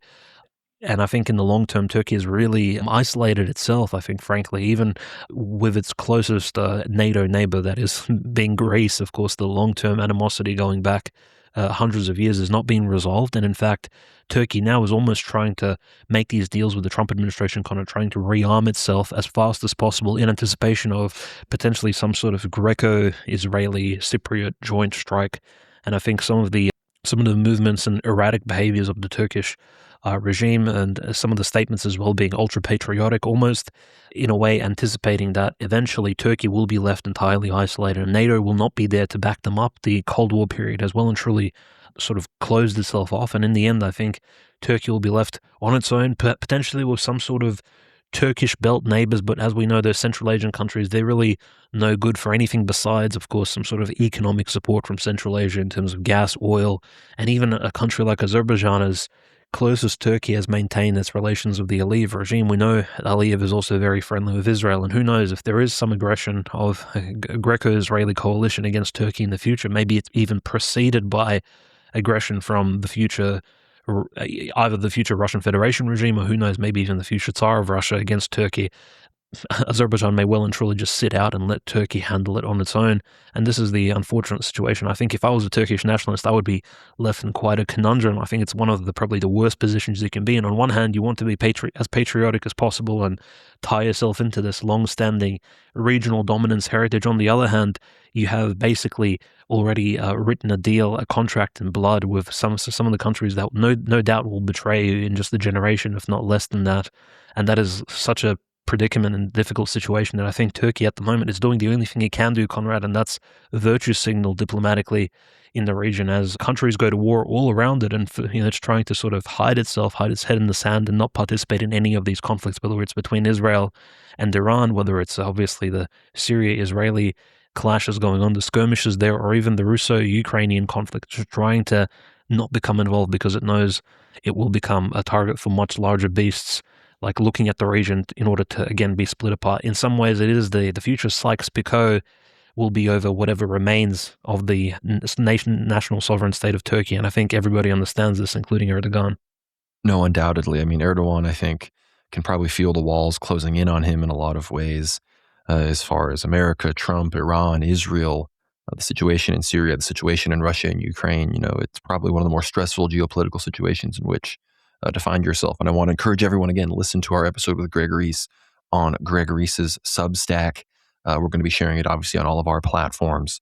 So check it out. We talk a lot about the Greek-Turkish war prophecies, the Marble Emperor, the Russian Tsar, and how he may come about and what will happen, the situation in Siberia as well, the Antichrist afterwards. It's really, really a great show. So be sure to check that out. One of the best podcasts we've done in a hot minute. But speaking of Russia, it's time that we turn our attention to the northern front of World War III, as it were. And Russia is advancing on the ground. We saw this week the largest strikes on Kiev since the beginning of the war, effectively. And so in the Kramatorsk-Slavyansk direction, Russian forces consolidated control on the southeast side of the canal, northwest of Privol. They continued infiltrations through Yurkovka and Orakovatka. Meanwhile, Russian forces consolidated further in Ray-Alexandrovka and advanced southwest of Kaliniki. Forward Russian units are now just 9 kilometers away from Kramatorsk. That's according to Hudson War mapping. And then in the Slavyansk-Kramatorsk direction, the Battle of Nikolaevka has begun. The Russian 7th Motorized Rifle Brigade gained a foothold in the village of Piskunovka and have begun infiltrating the village of Starodobovka in the Nikolaevka power plant. From the south, using positions in Ray-Alexandrovka, the Russian 123rd Motorized Rifle Brigade is infiltrating the city of Nikolaevka from the south, attempting to encircle the Ukrainian 54th Mechanized Brigade, who is entrenched in forest patch east of the city. This puts Russian units just 7.5 kilometers east of Slavyansk, one of the last 3 major cities of the Donbass still in Ukrainian hands.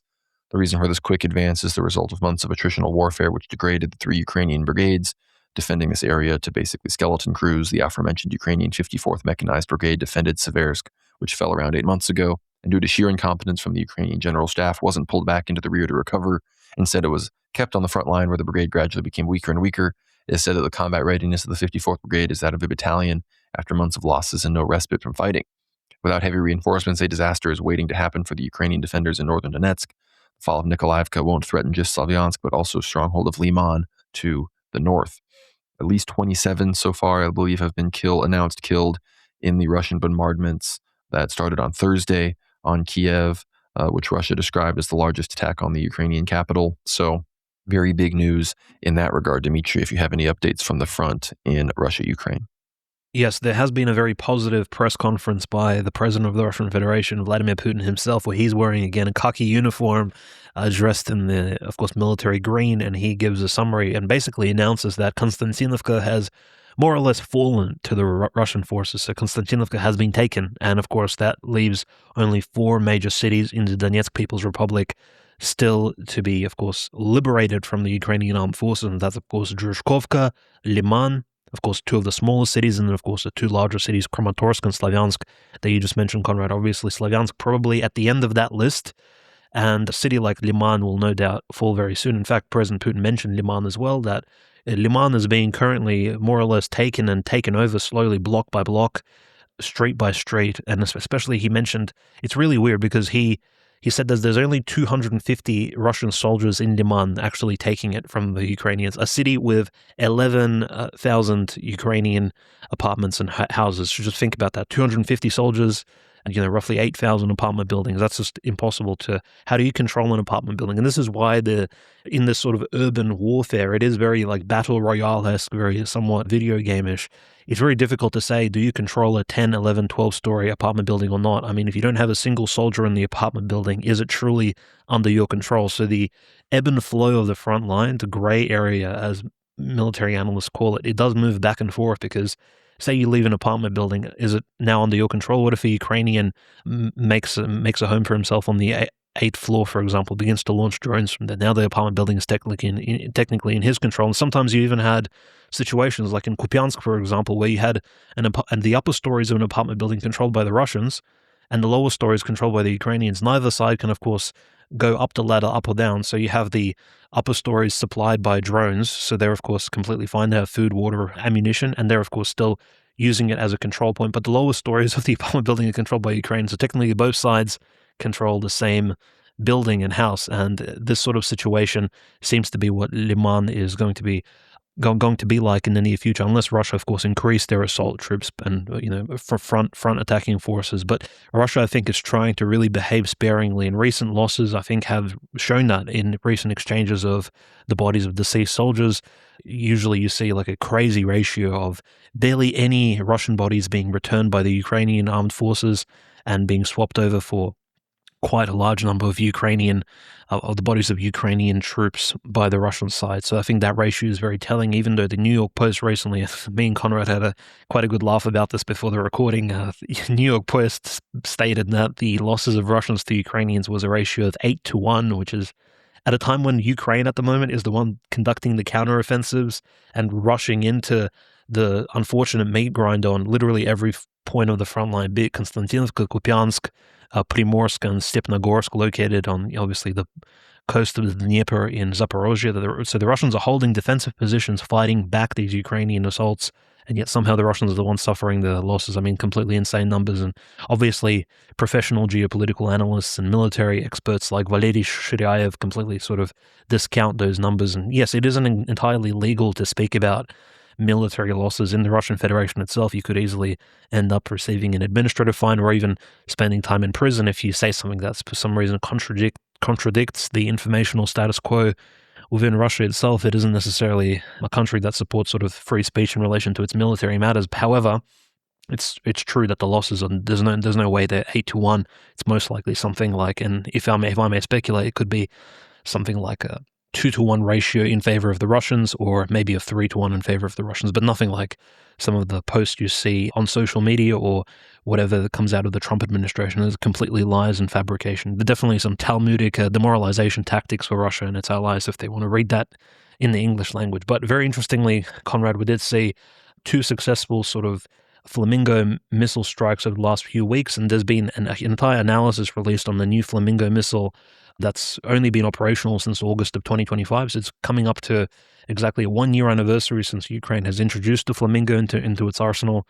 And the designer of the Flamingo actually came forward. It's a man named Denis Shtillerman. So he's a Ashkenazi Jew, one of Zelensky's good friends. Apparently he's the inventor of the Flamingo, but we all know that's probably fake and fake news. Shtillerman is like, I mean, he studied physics in university back in the Soviet Union. He's not some sort of tech genius or military weaponry genius. Most likely the Flamingo was actually designed by by the British military-industrial complex and simply gifted to the Ukraine.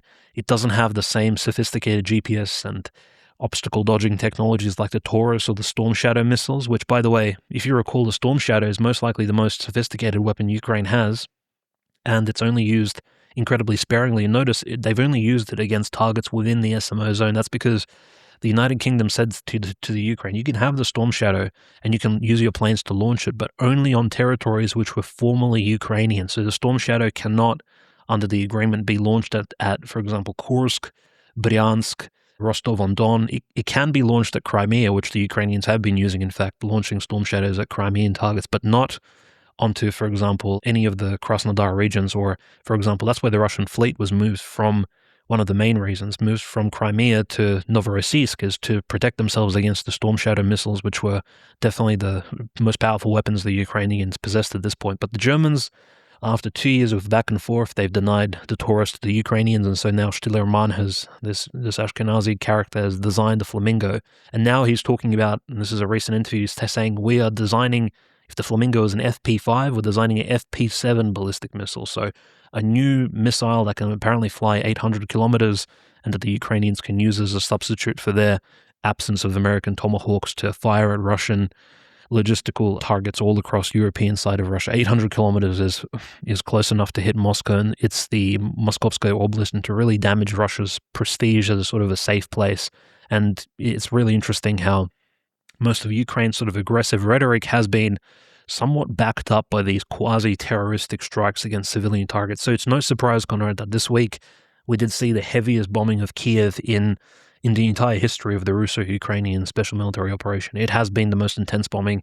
The civilian deaths are unfortunate, but we know that the Russians are primarily striking at some of these major warehouses, factories on the outskirts of Kiev, or even within the city itself. This is where unfortunately, there are some men and women who earn a living working at these drone facilities and private weapons factories. By the way, there's not a single public military institution within Ukraine that produces any weaponry or military equipment. Every single drone factory in Ukraine is privately owned. Everything is private. There's no Ukrainian public state-owned military industrial complex. The whole thing is basically like a libertarian dream, you can almost say.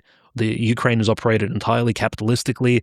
All these various small, medium, and large corporations operating within Ukraine are creating this military hardware, and that's sold to either specific military units within Ukraine, who are given, of course, money from the West, and they have their own private budgets, and they can sort of customize which weaponry and which technology they want to take on board. It's a very sort of almost buccaneer, privateer, private piracy-esque style of warfare. It's a very interesting sort of design type game, very different to what the Russians are doing, with more or less still top-down authoritarian state-owned control over the entire military production of all the major military technology being used. So, and of course, it's these particular warehouses, these underground factories in Kiev that are being hit. And yes, unfortunately, some missiles from the Russian bombers, some of these Kinzhal Iskander missiles, they did somewhat collaterally, perhaps they did kill civilians, but we aren't sure yet, and we're not even sure actually if Russians were even aiming at some of these apartment buildings, as we saw with the Kiev-Pechersk Lavra Cathedral. Like that, the roof of that cathedral was hit by a Ukrainian intercepted missile. There's no doubt about that now. Even certain Ukrainians are admitting that, and of course, some of those deaths from civilians could have been from the intercepted missiles themselves. But beyond that, of course, it's been an absolutely bloody week in terms of the skies between Russia and Ukraine are well and truly pestered with drones. There's been over 4,000 drone strikes just over the last week, so hundreds every single day. Of course, many of them are being shot down.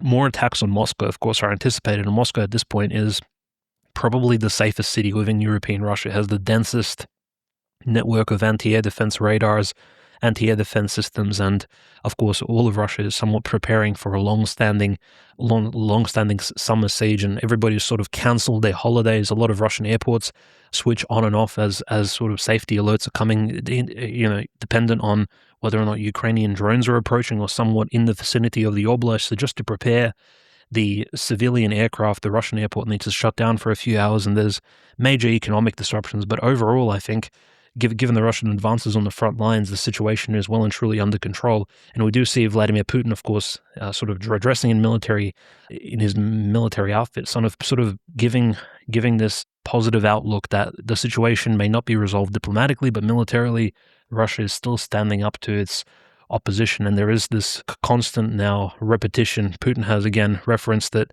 in a private meeting within the Kremlin with one of his, so somebody that was giving him a report. Putin again stated that it's unfortunate that the Alaska Anchorage situation did not lead to any sort of ceasefire discussions or any sort of acknowledgement or agreement with the US. But he said, look, we never held our hopes too high. We knew that the Trump administration, it just had to live up to the mistakes that the Biden administration started. So notice, again, we see almost like President Putin is walking this really fine line, not blaming Trump too heavily, not, for example, calling the U.S. strikes on Iran as an outright act of terrorism, for example, killing Khamenei and the school of girls, whatever. President Putin is always trying to at least position himself to where, in the future, if Trump is going to be that middle person at Versailles, for example, signing the Russo-Ukrainian peace treaty that will be long-standing, President Putin wants to be on a friendly page with Donald J. Trump. And this sort of friendly attitude towards Trump, I think it may backfire, Conrad, because we know Trump is a great deal maker. He's good at putting on a happy face on the outside, but he hasn't actually proven himself to be pro-Russian in any way possible. I think the Russiagate situation, maybe even the Russians believe it too much. It's like, I don't think Trump has Russia's long-standing, long-term interest geopolitically or in any economic way. In truth, look, Russia has re-administered the sanctions. America, in truth, has re-administered the sanctions that, of course, it has loosened in April of this year. America still, unfortunately, under the Trump administration, is still postured and positioned to aggressively deny Russia any sort of access to the economic well-being that it requires. There is no lessening of sanctions. There's no move towards giving Russia any sort of foot up against the Ukraine. So unfortunately, we do have to just contend with Marco Rubio's statements last week, is that the U.S. unfortunately still stands with Zelensky and his regime, which is very sad indeed. It really is. And again, the Russian advances on the ground are encouraging. But again, as far as Zaporozhye, Kharkov, Kherson, Dnipropetrovsk, some of these places, I mean, it's still a big question mark up in the air. And we're going to have to really see how this is resolved as we get into end of 2026, early 2027, which, we're starting to get into the time frames of when, even back in 2022, when everyone was wondering, like, what's going on? We pulled out of Kiev. People were like, 2027, people were saying this. So now now we're about to be there. And it seems that I think there's still a lot to be done. So I think we're going to have to see some black swan events, some big sea changes. And unfortunately, as I've said since the very beginning of this show, Russia will effectively have to be forced and cajoled by sheer civilizational necessity into doing what needs to be done, I believe, in Ukraine. But as far as some other diplomatic situation goes with Ukraine and Russia, this is big here from anti-war. German prosecutors have charged a Ukrainian national over his alleged role in the September 2022 bombing of the Nord Stream pipelines, which previously brought natural gas from Russia to Germany. The prosecutors say that the man identified as Serhiy K., a former Ukrainian military officer, led a sabotage team on the yacht Andromeda, from which the attack was allegedly carried out on behalf of Ukrainian authorities. Serhiy K., who was extradited from Italy, is being charged with attacking civil energy infrastructure, a war crime under international law. For his part, Serhiy K. has denied involvement, and his lawyer told Reuters he was confident the charges would be dropped. Germany also sought the extradition of another Ukrainian allegedly involved in the attack, who was arrested in Poland, but last year a Polish court ruled against his extradition and ordered his release. Polish officials also said they opposed the extradition and expressed support for the attack on Russia and Germany's energy infrastructure. There have been conflicting narratives about the Nord Stream bombings, with investigative journalist Seymour Hersh first reporting in February 2023 that President Biden himself ordered the attack and that it was carried out by U.S. Navy divers who planted explosives during NATO drills in the Baltic Sea. In the aftermath of the attack, U.S. officials spoke positively of it, with then U.S. Secretary of State Anthony Blinken calling it a tremendous opportunity to get Europe off Russian gas. So again, unfortunately, Serhiy K. is confident his charges will be dropped. It appears he has been elected as the fall guy within Ukraine to cover up for this American crime against the German people and Russian people. So I'm sorry, my brother, but you probably will not be getting out, even if you had nothing to do with it, which, is very likely true. But I want to get your thoughts on that, Dmitry, as well as this other story. The headline here from the New York Post: Monaco bomber who attacked Russia-linked oligarch ID'd as Ukrainian woman disguised as a man. Says the fugitive being hunted for the Monaco bombing that injured a sanctioned Ukrainian oligarch, and the woman he was identified with was identified Friday as a Ukrainian national who disguised herself as a man. So yes, this occurred in the European microstate of Monaco on the south shore of France. It says Anastasia Berezovska, 39, is accused of targeting Ukrainian businessman Vadim Yermolayev, when she detonated a makeshift bomb that went off at the entrance of his building in Monaco on Monday night. Interpol issued a red notice for Berezovska's arrest on charges of attempted murder, placing an explosive device in a public place with criminal intent and criminal conspiracy. She has a snake-like tattoo on her arm that stretches from her shoulder to the elbow, Interpol says. The Ukrainian native is known for her links with organized crime, Le Parisien reported. Berezovska was identified as a suspect Friday after cops initially believed a man who was seen wearing a bucket hat had carried out the attack. This person is likely to disguise themselves in such a way to appear as a man, according to police. She's believed to live in Frankfurt, Germany, some 600 miles from Vadim Yermolev's apartment building, where she allegedly planted the explosive and used a remote control to detonate it. However, she was not home when cops searched her home. The sophisticated plot suggests she didn't act alone. Berezovska used a car she had rented in Germany to flee the scene. She fled to the French-Italian border before making her way to Switzerland, according to the Italian news agency ANSA, before returning to Germany. She crossed the Italian border at Ventimiglia on the same day of the attack. Yermolev was injured along with the woman he was with, Anna Nasobina, who lost her legs in the terror attack, the first of its kind to hit the Principality. Nasobina, 46, was with her 13-year-old son when the bomb detonated. She was rushed to a Nice hospital where she is said to be fighting for her life. The suspect reportedly sat on a bench waiting for the trio to return to the apartment before detonating the explosive, according to Monaco prosecutors. As part of their investigation, Monaco police arrested an unnamed foreign national Wednesday because further checks were deemed necessary before they were released. No further details have been released. Yermolov is a multimillionaire living in Monaco who had sanctions slapped on him by Kiev beginning in December 2023, reportedly stemming from his alcohol business activity in Russian-occupied Crimea. Yermolov was among the wealthiest tycoons in Ukraine who led in the fields of commercial real estate, manufacturing, and agriculture. So he told Forbes Ukraine that he renounced his Ukrainian citizenship and became a citizen of Cyprus in 2017. Yermolov's eldest son, Artur, was arrested in Cyprus last year and accused of organizing large-scale fraudulent call centers targeting Europeans, according to Ukrainska Pravda newspaper. So, interesting event. Prince Albert II, the Prince of Monaco, described the attack as an odious act. Monaco is renowned as a haven for the rich and famous, with only about a fifth of its 38,000 population being made up of actual citizens. So, they don't like when these terror attacks happen. But Dmitry, I'd love your thoughts on the German prosecution of this Ukrainian for the Nord Stream issues and this strange Monaco episode before we start to move on to some other things.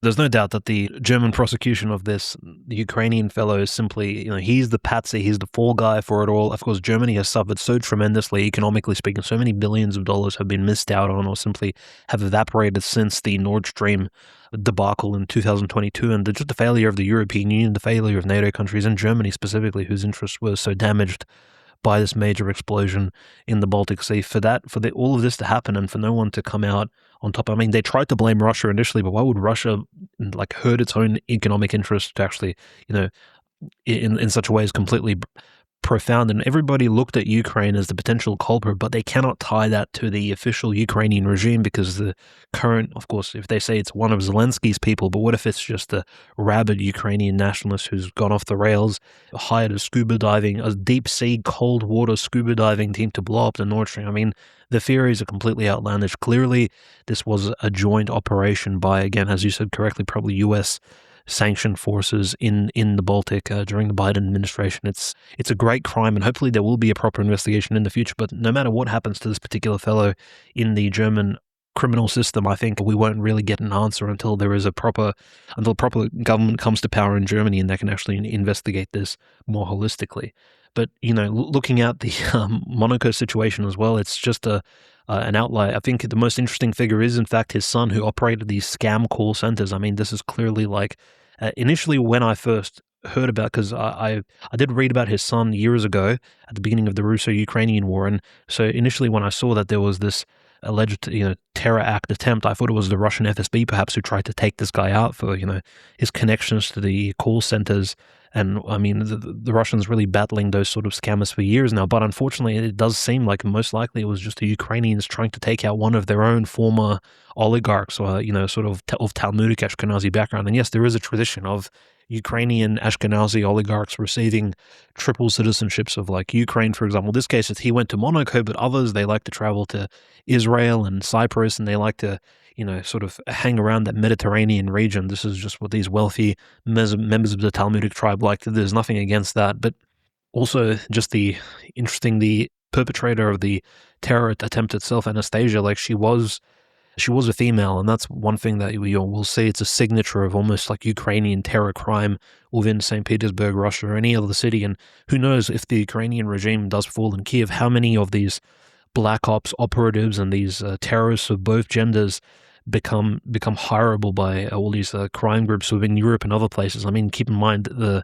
woman that killed Vladimir Tatarsky of the explosive device in St. Petersburg, and or even the I believe it was a woman who actually stuck the explosive on the Daria Dugin's car in 2022. They were both female as well. So the SBU has this attitude of actually hiring these operatives who are of, shall we say, the fairer sex in order to carry out these terror strikes. And this is not surprising. Like, I think the Europeans are just not used to the savagery. Well, when they think of the word terrorist, Conrad, they think of like a bearded Middle Eastern fellow in sandals, perhaps. But now they have to look at, some middle-aged white woman, millennial or something of that sort from Eastern Europe. Like, this is the new face of terrorism. And the Russians have learned this long ago, but I think the rest of Europe, civilized Western, wealthy country Europe who care about, for example, football, soccer, and Formula One races, it's time for them to wake up to new reality, which they themselves have built for themselves. And sort of one of the final stories from Eastern Europe, I just want to mention this really quickly, but there has been a switching off, according to Al Jazeera and other news stories, a switching off of the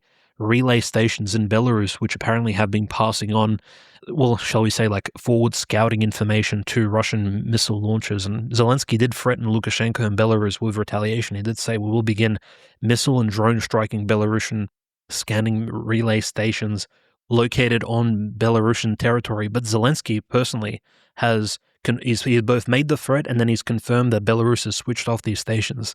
There's been no interview or statement from the Belarusian foreign minister or Lukashenko themselves that has confirmed that, yes, these relay stations in Belarus could have been switched off. And yes, maybe Lukashenko did concede to Zelensky's threats as all of these media stories are being put out. But I think we won't actually know. These relay stations, they can be switched off very easily and turned back on at any point, especially when President Putin, I think, makes the request directly. But we just need to keep in mind the crux of the story and the essence of it is that Belarus at this point is not as powerful in comparison to Ukraine as it once was. I think Ukraine has developed its drone technologies. It's been and reinforced so much over the years that finally it has a much more efficient bargaining power. It has much more strength and leverage over a country like Belarus, one of its largest neighbors in Eastern Europe than it once had. And I think Lukashenko is understanding that. And I don't think Belarus has the density or the capacity to actually defend against hundreds of drone attacks like Russia does. And so Lukashenko is trying to, in a way, unfortunately, has to balance himself between this insane Zelensky and his terroristic regime. And of course, some of the most likely military-style requests for the relay stations being put out by President Putin and his military command to try and have Belarus stay on board as a strategic ally in the region. It's a very tough position for Lukashenko to be in because he's next to a maniac like Zelensky and somebody like Vladimir Putin, who's no doubt very demanding of him. So very tough situation for Belarus indeed. No, and I just want to add on to that and get your thoughts on this, actually. This was a Telegraph article. I should have read this a second ago, but it says here, Russia is planning an armed provocation on Polish soil to test NATO's resolve, the United States has claimed. Polish critical infrastructure could be targeted by missiles and drones, or Russian soldiers could cross the border into NATO territory. The Telegraph understands that NATO could respond to any Russian provocation with direct attacks on Kaliningrad, which has been cited as a potential target by Holger Neumann, the German Air Force chief. Last month, the head of the Luftwaffe told the Telegraph that Germany would defend every inch of NATO territory, including Poland, if it were forced to act defensively. He singled out Kaliningrad, St. Petersburg, which hosts key naval assets, the Kola Peninsula, where Moscow is amassing nuclear weapons in the Black Sea, home to Russia's Black Sea Fleet, as potential targets in the event of a conflict. So obviously, Belarus is pretty much the key country in this situation, as well as the Baltic states. No, there's no doubt about that. And Crimea, as they say, the Crimean island is the one that's going to be under siege. But there is another island in Russia that's extremely key, and that's the island of Königsberg, Kaliningrad, located, of course, surrounded by NATO countries, with the only ally nearby being Belarus, and not even adjacent to each other. So it's an incredibly precarious position. And I think the rhetoric by the US in relation to Poland somehow threatening Kaliningrad or, for example, going to heads with Belarus, it plays into the recent narrative and tries to diffuse the situation between Poland and Ukraine as well. And this is all before the NATO summit, which is going to take place next week in Ankara, Turkey. So keep in mind, Of course, Zelensky was stripped of the Polish White Eagle Award, was it a week and a half ago? There's all this agitation happening between Poland and Ukraine, at least on a cultural sort of rhetorical level. Poland still has said that, look, we're going to support Ukraine. But Prime Minister Donald Tusk of Poland has expressly said that at the next week's NATO summit, we're going to be exercising extreme caution in any statements regarding further financial support from Ukraine by Poland and by NATO. So at the NATO summit, Poland's going to push for this sort of maybe de-escalation of talks about helping Ukraine. I think Poland understands that Ukraine has brought it into a very, very tough position with, potentially Poland needs to make major moves against Belarus or Kaliningrad, or its security is at risk. Poland is, at the moment, as we speak, rearming itself, as is Germany as well.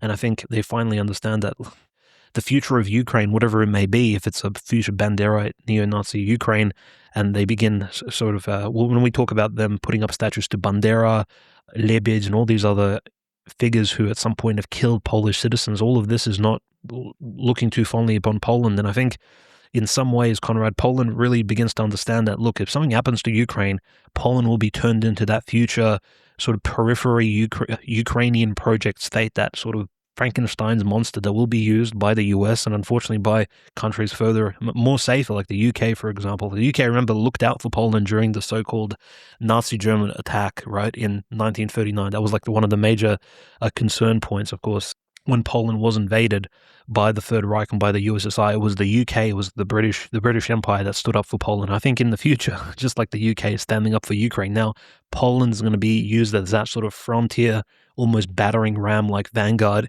against the evil Orthodox Christian East. And I don't think Prime Minister Donald Tusk or some of these Polish leaders, they understand that they don't want that to happen. They want to be like a peaceful territory. And I think it's just really concerning how there's all this rhetoric from outside, including the US, that the Russians are planning some assault, whereas I think Kaliningrad and Königsberg, as it always has been, I mean, it's a major radar station for Russian military sort of forward to see any sort of, I think, incursions into Russian airspace. It's a really forward-looking base, but it is in its very nature, and has been even during the Soviet years, a defensive forward position for Russia. It is a bridgehead into the European Union, into NATO, and it's always been used defensively. So there's no potential pretext, I think, for NATO to even think of Kaliningrad as a sort of target that needs to be isolated and taken out. If anything, it'll give Russia an excuse to actually, for the first time, use its nuclear deterrence, its tactical nuclear weapons, just as some of these Ashkenazi Jews in Moscow have been calling for a long time. Hopefully, it never comes to that. I think Poland is going to fulfill its historic role. And you talk about invasion earlier. Speaking of invasion, we're shifting to the United States here. About to start landing the plane on this episode, but the United States, unfortunately, the true invasion, the invasion of Europe, not from Russia, but from the non-white world, is of course affecting the United States as well. The Great Replacement. America is about, 56, 57% white at this point. And this past week, the Supreme Court of the United States, in a sort of joint 6-3, 5-4 decision on the grounds of both existing federal law and the 14th Amendment, determined that Donald Trump's executive order ending birthright citizenship is unconstitutional, and that birthright citizenship itself is, again, in the 5-4 decision, according to the 14th Amendment of the United States, which gave citizenship to freed slaves in the aftermath of the Civil War, all people born on the land of the United States are citizens, which again is pretty much the nail on the coffin when it comes to the Great Replacement and foreigners coming to this country and giving birth and just immediately thus having an American citizen on our hands here. Effectively, the court said that every person alive in the world is a potential American citizen, or can at least give birth to an American citizen. Every future person that exists, if their parents come to the United States to give birth to them, can be an American citizen. So very, very dark week, I believe, in the history of this country as far as the future of America goes. And if you want to listen to my live stream this week, I'm live every Tuesday evening at 7:45 p.m. The YouTube, on the Substack, on the World War Now X account. So all of those platforms, you can find it live. I discuss all of this. I discuss where I think America is going, about how, the white European American, true Anglo-Celtic ethnic core of America, the American nation sort of needs to be separated in people's minds from the entity that is the United States. And perhaps that ethnic nation can carve something positive and better out of North America. But as of right now, I think the entity that is the United States is nothing more than a golem for Israel, and the secure of the rights and the privileges of non-whites and people from outside of America over white Americans. So that's my perspective. And if that wasn't already horrible enough, Justice Ketanji Brown Jackson, the first black female justice, she said this is in her concurring opinion, of course, supporting birthright citizenship. She said, in the aftermath of the Civil War, those who championed the 14th Amendment, both within and beyond Congress, understood the assignment. So we're getting Groy to TikTok speak, and this is now, in the record of the Supreme Court of the United States as the law of the land. So really, really horrible stuff. Of course, it just shows you that Republicans, Donald Trump, this whole thing has been an entire failure. Trump appointed 3 of these justices, and only one of them could stand firm on birthright citizenship. It was Gorsuch, actually. Kavanaugh, while he didn't agree that the 14th Amendment was grounds to not have to maintain birthright citizenship, he said that Trump's executive order went against existing federal law and thus, constitutionally is invalid. So he at least left the door open for Congress to pass a law. But Amy Coney Barrett stepped in, sided with Justice Roberts and the 3 liberals on the court, and ensured that the 14th Amendment is now interpreted as giving everybody who's born on the land of the United States immediate citizenship. So that is the situation. It shows you can't have women on the court. It was literally 4 women and 1 cuck guy against 4 men as far as the 14th Amendment interpretation goes. So it shows you cannot be appointing women to these things. Women do not belong in politics, especially at that high level. So that's my perspective on the Supreme Court decision. Only other piece of news here stateside that I really had was here on June 14th. This is from Rerum Novarum.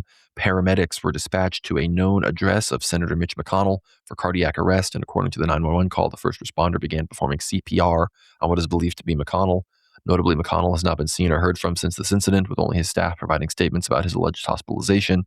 In addition, the success rate of CPR on an individual outside of the hospital is around 10%. So Mitch McConnell is very likely dead, actually. No, not 100%, but it's very possible that former Senate Majority Leader, longtime Senator from Kentucky, Mitch McConnell, is deceased. So that's the news on the home front here. It is also, of course, as you are listening to this, I believe it will be July 5th. So happy birthday to the United States on our 250th anniversary. Very sad that the birthright citizenship decision came down in the midst of all of this, but, it is what it is.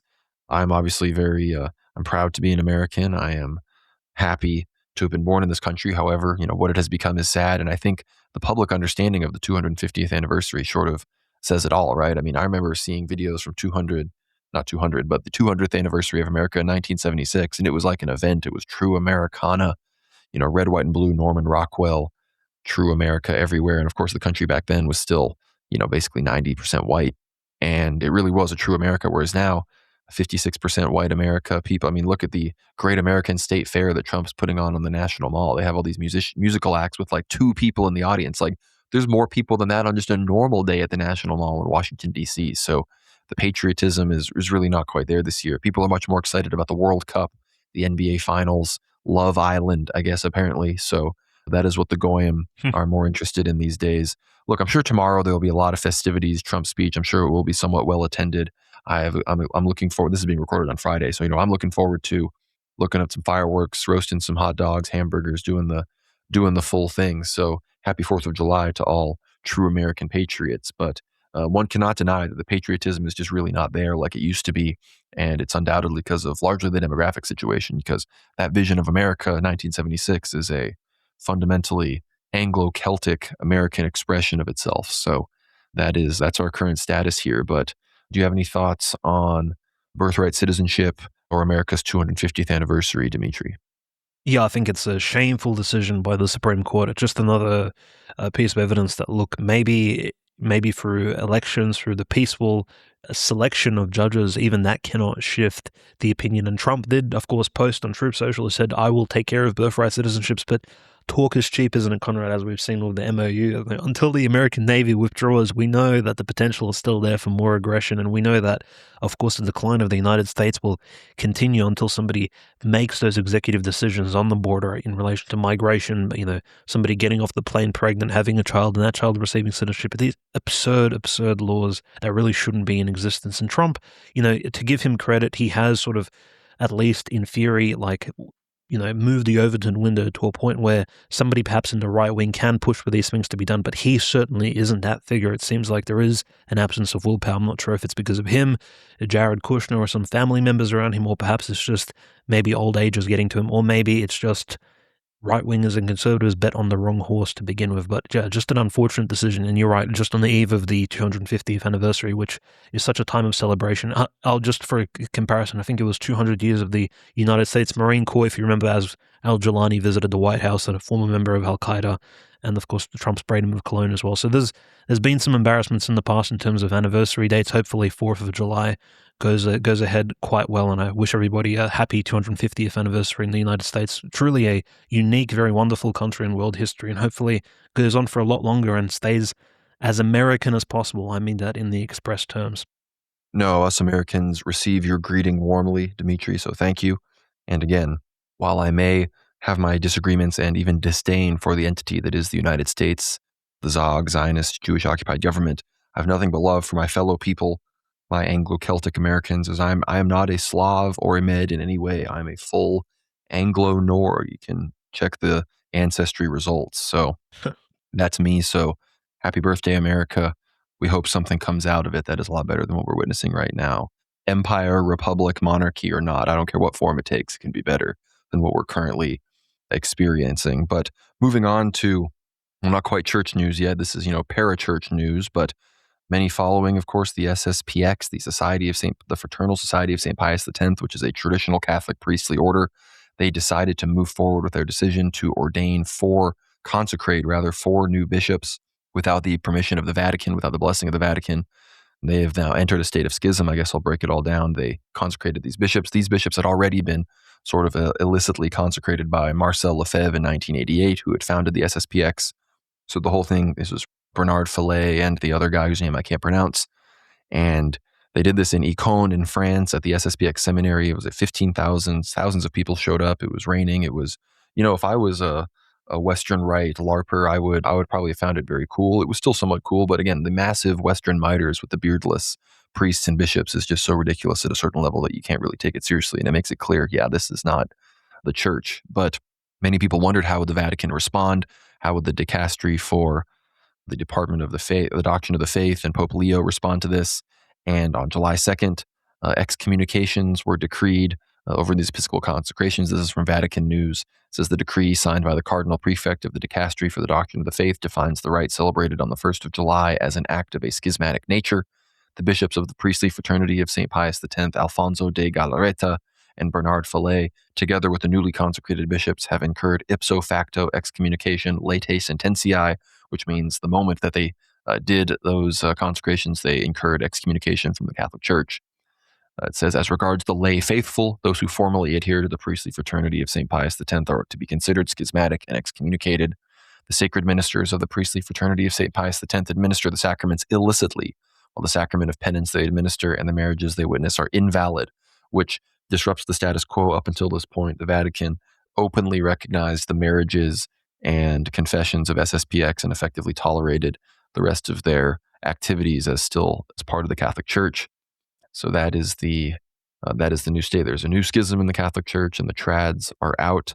Effectively, Orthodoxy is basically viewed as more legitimate in the eyes of the Pope and the Vatican than the SSPX is. Mm-hmm. So dark day for trads in the Catholic Church. The Vatican published a process for reconciliation of priests and lay faithful from the SSPX. It says both priests and lay people must sign a profession of faith and declaration of adherence. Priests must be willing to accept the Second Vatican Council and the legitimacy of the Novus Ordo Missae, even while remaining attached to the Iustus Antiquor. Laity not deemed under Vatican censures and thus not need to reconcile include lay people who have attended the priestly fraternity of St. Pius X solely for liturgical or spiritual reasons, lay people who, while aware of the tensions with the Holy See, do not reject the magisterium or the authority of the Roman pontiff. Reconciliation process is most complicated for clerics and involves 1. Finding an ordinary, 2. Writing to the Pope, 3. Showing certificate of ordination, 4. Signing the profession and declaration, 5. Having the ordinary vouch to Holy See that he is willing to take the priest under his jurisdiction ad experimentum. So they have to find the local bishop and get them to vouch for them to the Pope. So very big deal here. And again, all these traditional Catholics, they need to stop lecturing us about Vatican I ecclesiology, or that all the aspects of Vatican II don't need to be accepted. Because 1, Vatican I ecclesiology, these main people who defend it, the hardcore Vatican I defenders, the hyper trads, that love Pius X, Pius IX, these are the SSPX people, and they openly went against the Pope. They openly consecrated bishops in defiance of the Pope. So They claim they're not schismatic. They have all their claims as to why they're still legitimate, but these are the same people that will throw in your face Vatican I and tell you can't be Orthodox because you went against the Pope. So very, very farcical in that regard. And at the same time, the Vatican has made it abundantly clear that you must accept every single dot and tittle of Vatican II, including Nostra Aetate, including everything proliferated by known homosexual Jew, Gregory Baum, and the others. So very, very dark day, I think, for the Catholics. And it's time to come home to Orthodoxy, whether you're SSPX or not. I think it's become abundantly clear that this Vatican I papist ecclesiology is completely unsustainable, is completely nonsensical, and has nothing to do with the original church. So I'd love your thoughts on this, Dmitry, and then feel free to take us into church news before we end this episode.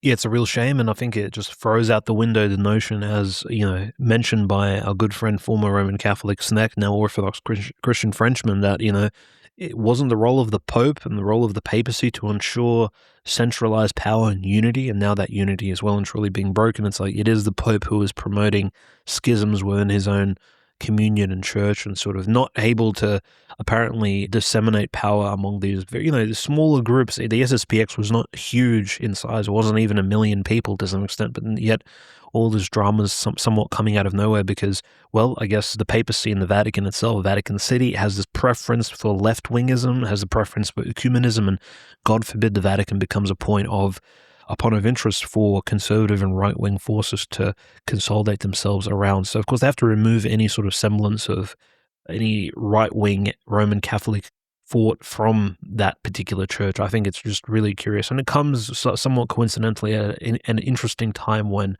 the church is being persecuted in Ukraine, for example. You have the Uniate Archbishop there, the Metropolitan of, I suppose, Western Ukrainians. He's in complete support of the ecumenist services carried out by Zelensky, along with Talmudic rabbis and Protestant pastors and whatnot.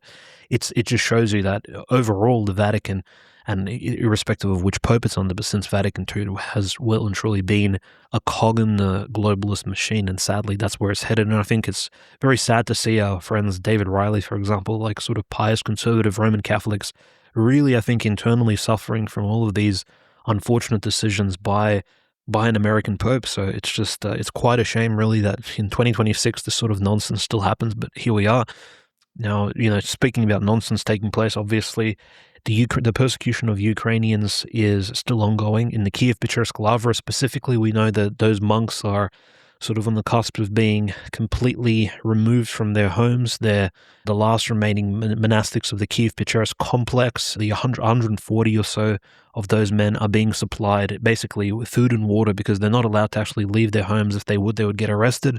So you have faithful basically giving them food, water, coming in to the Kiev-Pечерsk Lavra complex, and they're basically turned into almost like stylites from the old ascetic tradition, not being allowed to leave their Kiev-Pечерsk Lavra apartments, being completely maybe imprisoned. And, for their own spiritual well-being, it's completely fine. I'm sure they're fine with being almost like quasi-hermits within a city such as Kiev. But I think it is putting pressure on a lot of the younger monks, and hopefully they do stand loyal, along with Metropolitan Onufrian. They don't, for example, turn under all the pressure being forced by the Zelensky regime. And the really sad news from the Kiev-Pечерsk Lavra, as well as the Zelensky regime, is, this is officially from the Ministry of Culture, they are going to be setting up a pantheon of Ukrainian heroes.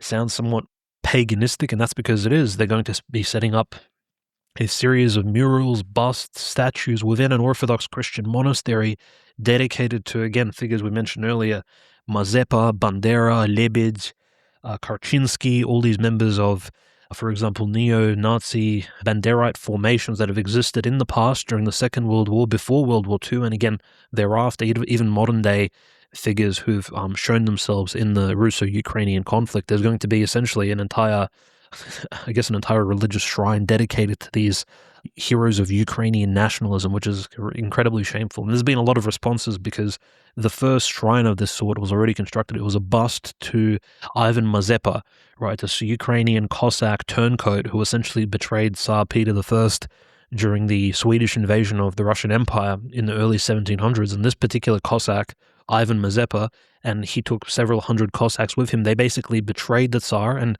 prior to this, of course, Mazepa was an Orthodox Christian. He swore an oath on the gospel and the holy 8-pointed Orthodox Christian cross to serve Tsar Peter the Great with honestly in good faith and be loyal to him and protect the Orthodox Christian Church in the Malorussian, small Russian lands, he betrayed that oath. He joined with the Protestant Swedes as they went deeper into Ukraine. And again, he turned on the Tsar, and he was, for this reason, for breaking his oath, anathematized by the Orthodox Russian Church as a layperson, and he was basically excommunicated. And now Zelensky is putting up busts and statues to this figure within Kiev at an Orthodox Christian monastery, an anathematized figure. This was reacted to quite a bit this week, and correctly so by many Orthodox Christians. But this is Zelensky's attempt at simply desecrating a holy place, the largest monastery within Kiev-Pechersk, Lavra, the largest monastery in all of Ukraine. So it's quite a big shame. There's also, unfortunately, another report from all the way in eastern Ukraine, basically liberated Donetsk People's Republic, the city of Liman. On the outskirts of the city of Liman, there's the Protection of the Mother of God monastery, and there was priest monk Archimandrite Avakum, who was kidnapped more than 2 weeks ago. The reports are coming out now that he still hasn't been found, and we know for sure, even though Liman is currently being liberated by the Russians, that most likely Archimandrite, the Russians, are not kidnapping priest monks. You know what happens with clergymen and members of the monastics who are located in these borderline territories, Ukrainians especially. Unfortunately, some of these Ukrainian mercenaries, most of them not even, maybe even ethnically Ukrainian, who are coming from abroad, very, very different other nations. We know there's literally former members of ISIS and Chechen, Ichkerian or resistance groups located in the Ukrainian armed forces. So who knows where the Archimandrite Avakum is, but we should keep him in our prayers at the moment, as he is officially missing. Most likely, it may be announced soon that he may be presumed dead, because there's simply no reports, and Liman is a fairly, shall we say, populated area, as it literally is on the front line. So it's very unfortunate. There's many more clergymen being kidnapped, stolen, and there was actually just another sort of positive bit of news from the Special Military Operations Zone. There was a really wonderful sermon being given by, of course, a bishop who we all respect, Metropolitan Tikhon Shevkunov of Simferopol in all of Crimea, as he turns, of course, 68 years of age. So he's actually quite young, I think, for a bishop of such high standing, literally probably the second most notable bishop in the entire Russian church after Patriarch Kirill. And he gave a very beautiful sermon about how Crimea 12 years ago was reunited with the Russian Federation, and how, by the grace of God, the people of Crimea managed to sort of establish their own independence again from this quasi sort of Maidan state, and how, by the grace of God, as long as the people of Crimea, the Russian people of Crimea, remain faithful to the Lord, he will keep them protected. And he's giving this sermon at a time when, the Ukrainians are threatening to destroy the Kerch Bridge. They're threatening to cut Crimea off from the land bridge of Perikop, connecting it to Kherson, the Kherson People's Republic, basically threatening to cause another humanitarian crisis and turn Crimea into this almost the Gaza-type zone, which is, I think, what they're hoping for. And he's basically lifting up their spirits, even on his own birthday. So that's quite admirable. But again, the war against the church in Ukraine, in the Middle East, is not ceasing, not even for a moment, as we sort of cover these news every week. The persecution undoubtedly continues, and the forced conscription of monastics and clergy is one of the main ways that the Ukrainians and the Jewish regime there persecutes the church. This is from Ortho Christian. An Orthodox monk was abducted from a monastery in eastern Ukraine more than 2 weeks ago, and his whereabouts remain unknown. You already talked about Archimandrite Avakum. You already mentioned this. So we obviously need to pray for the persecuted church there. We need to pray for the Christians in Syria and Aleppo and these other places where they still face pressure. We, of course, have to pray for Metropolitan Tychikos, persecuted in Cyprus as well. So many, many people in the church to pray for. But there's some good news here. I thought this was a good, interesting story and a very beautiful church. Maybe we'll highlight it in the thumbnail. Moscow's first church dedicated to St. Paisios the Athenite is now under construction. Construction is underway on Moscow's first church dedicated to St. Paisios the Athenite, one of the most beloved saints throughout the Orthodox Church, with churches dedicated to his memory having appeared across Orthodox countries in recent years. 4 domes with crosses are set to be installed on the church by the end of October 2026, and the building is expected to be put into operation in 2028. Construction of the church, designed to accommodate 500 people, began in February 2023. The entire complex will include the church itself, a parish house, Sunday school, bell tower, facility for social activities. The architectural project's author drew on the traditions of early Christian architecture, combining features of pre-Mongol Rus with elements of Serbian and Macedonian architecture. Parish life at the site of the future stone church began in 2016. The parish is today actively engaged in charitable activities. The future church is located near a children's art school and maternity hospital. According to parish rector, Father Evgeny Tolmachev, expecting parents already come to the temporary church to pray for a safe birth. and young families return there for the baptism of their children after being discharged from the maternity hospital. So very beautiful church. Good to see St. Paisios and his veneration spreading into the Russian world. And with all of that, it has been a very good episode, been a better episode than I thought. This week was, sort of a strange one as far as everything that happened with the funeral and the negotiations and everything going on. So 4th of July, of course. So I hope everybody enjoyed the 4th of July celebrations, that you had a good celebration of this country's 250th birthday.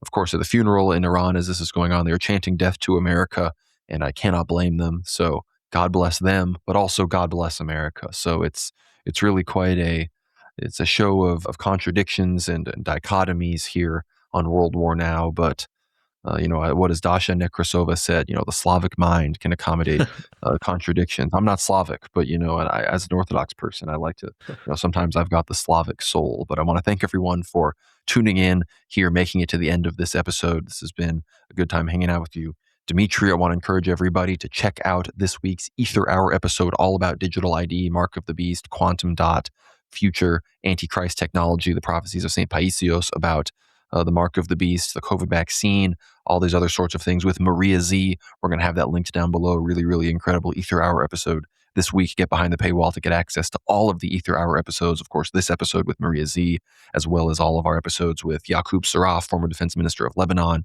Nick Griffin, Father Peter Heers, Father John Whiteford, Mike Painovich, Warren Baylog, a whole host of other incredible episodes. Our series about St. John Vatatzes with Gregory Heers, our episodes all about Rasputin, part 3 of Rasputin, our Rasputin series. The final episode of it will be coming out in the coming weeks as well. So get behind the paywall at worldwarnow.co to get access to all of those incredible episodes. And of course, keep these weekly World War Now news briefings free for the public. Support us here, holding down the World War Now bunker. Those paid subscribers are the ones that keep the lights on here. So thank you all to you. You all know who you are. If you want to support the show beyond just the weekly subscription, be sure to visit us at buymeacoffee.com/World War Now for any kind of one-time donations you would like to do. Again, reminder to check out annualappealpublishing.com and use code WWN for 10% off all of your book purchases. Follow us on X at World War Now _. Follow me on X at GnomeRad. Subscribe to the YouTube channel. Please subscribe to the YouTube channel. We're getting close to some milestones there, so do that. Like the episodes and comment there as well. I'm live there as well as on the Substack and X accounts every Tuesday evening at 7:45 p.m. Central Time. So be sure to check those out as well. Follow us on Telegram at World War Now Telly. It's our 24/7 news feed. You can also find us on Apple Podcasts and Spotify, really wherever podcasts and videos are found. You can find World War Now. So leave us 5 stars on there. Let us have a comment. Let us know your thoughts. Let us know what you think is going to come this next week in the Third World War. With all of that, share with your friends. Really do help us out. We are trying to do a whole news program network here. So the more you can share the show, the better it helps and gets the word out. So also check out our episode with Greg Reese. Really, really incredible podcast this week. So a lot of things linked down below for you all to check out. Thank you so much for tuning in. And Dmitry, I will leave you with the last words. Thank you for all the dear listeners, the supporters of the show, those keeping the lights on in the bunker, as Conrad has said. Like the episode, especially if you're listening on Substack, help us in the algorithm, share it. Of course, retweet it, repost it. Thank you all for your support. Keep Conrad and myself in your prayers, especially during these mid-year times as we do approach that holy feast day of the Royal Martyrs on the 17th of July. Thank you for listening, and God bless. We'll see you on the other side.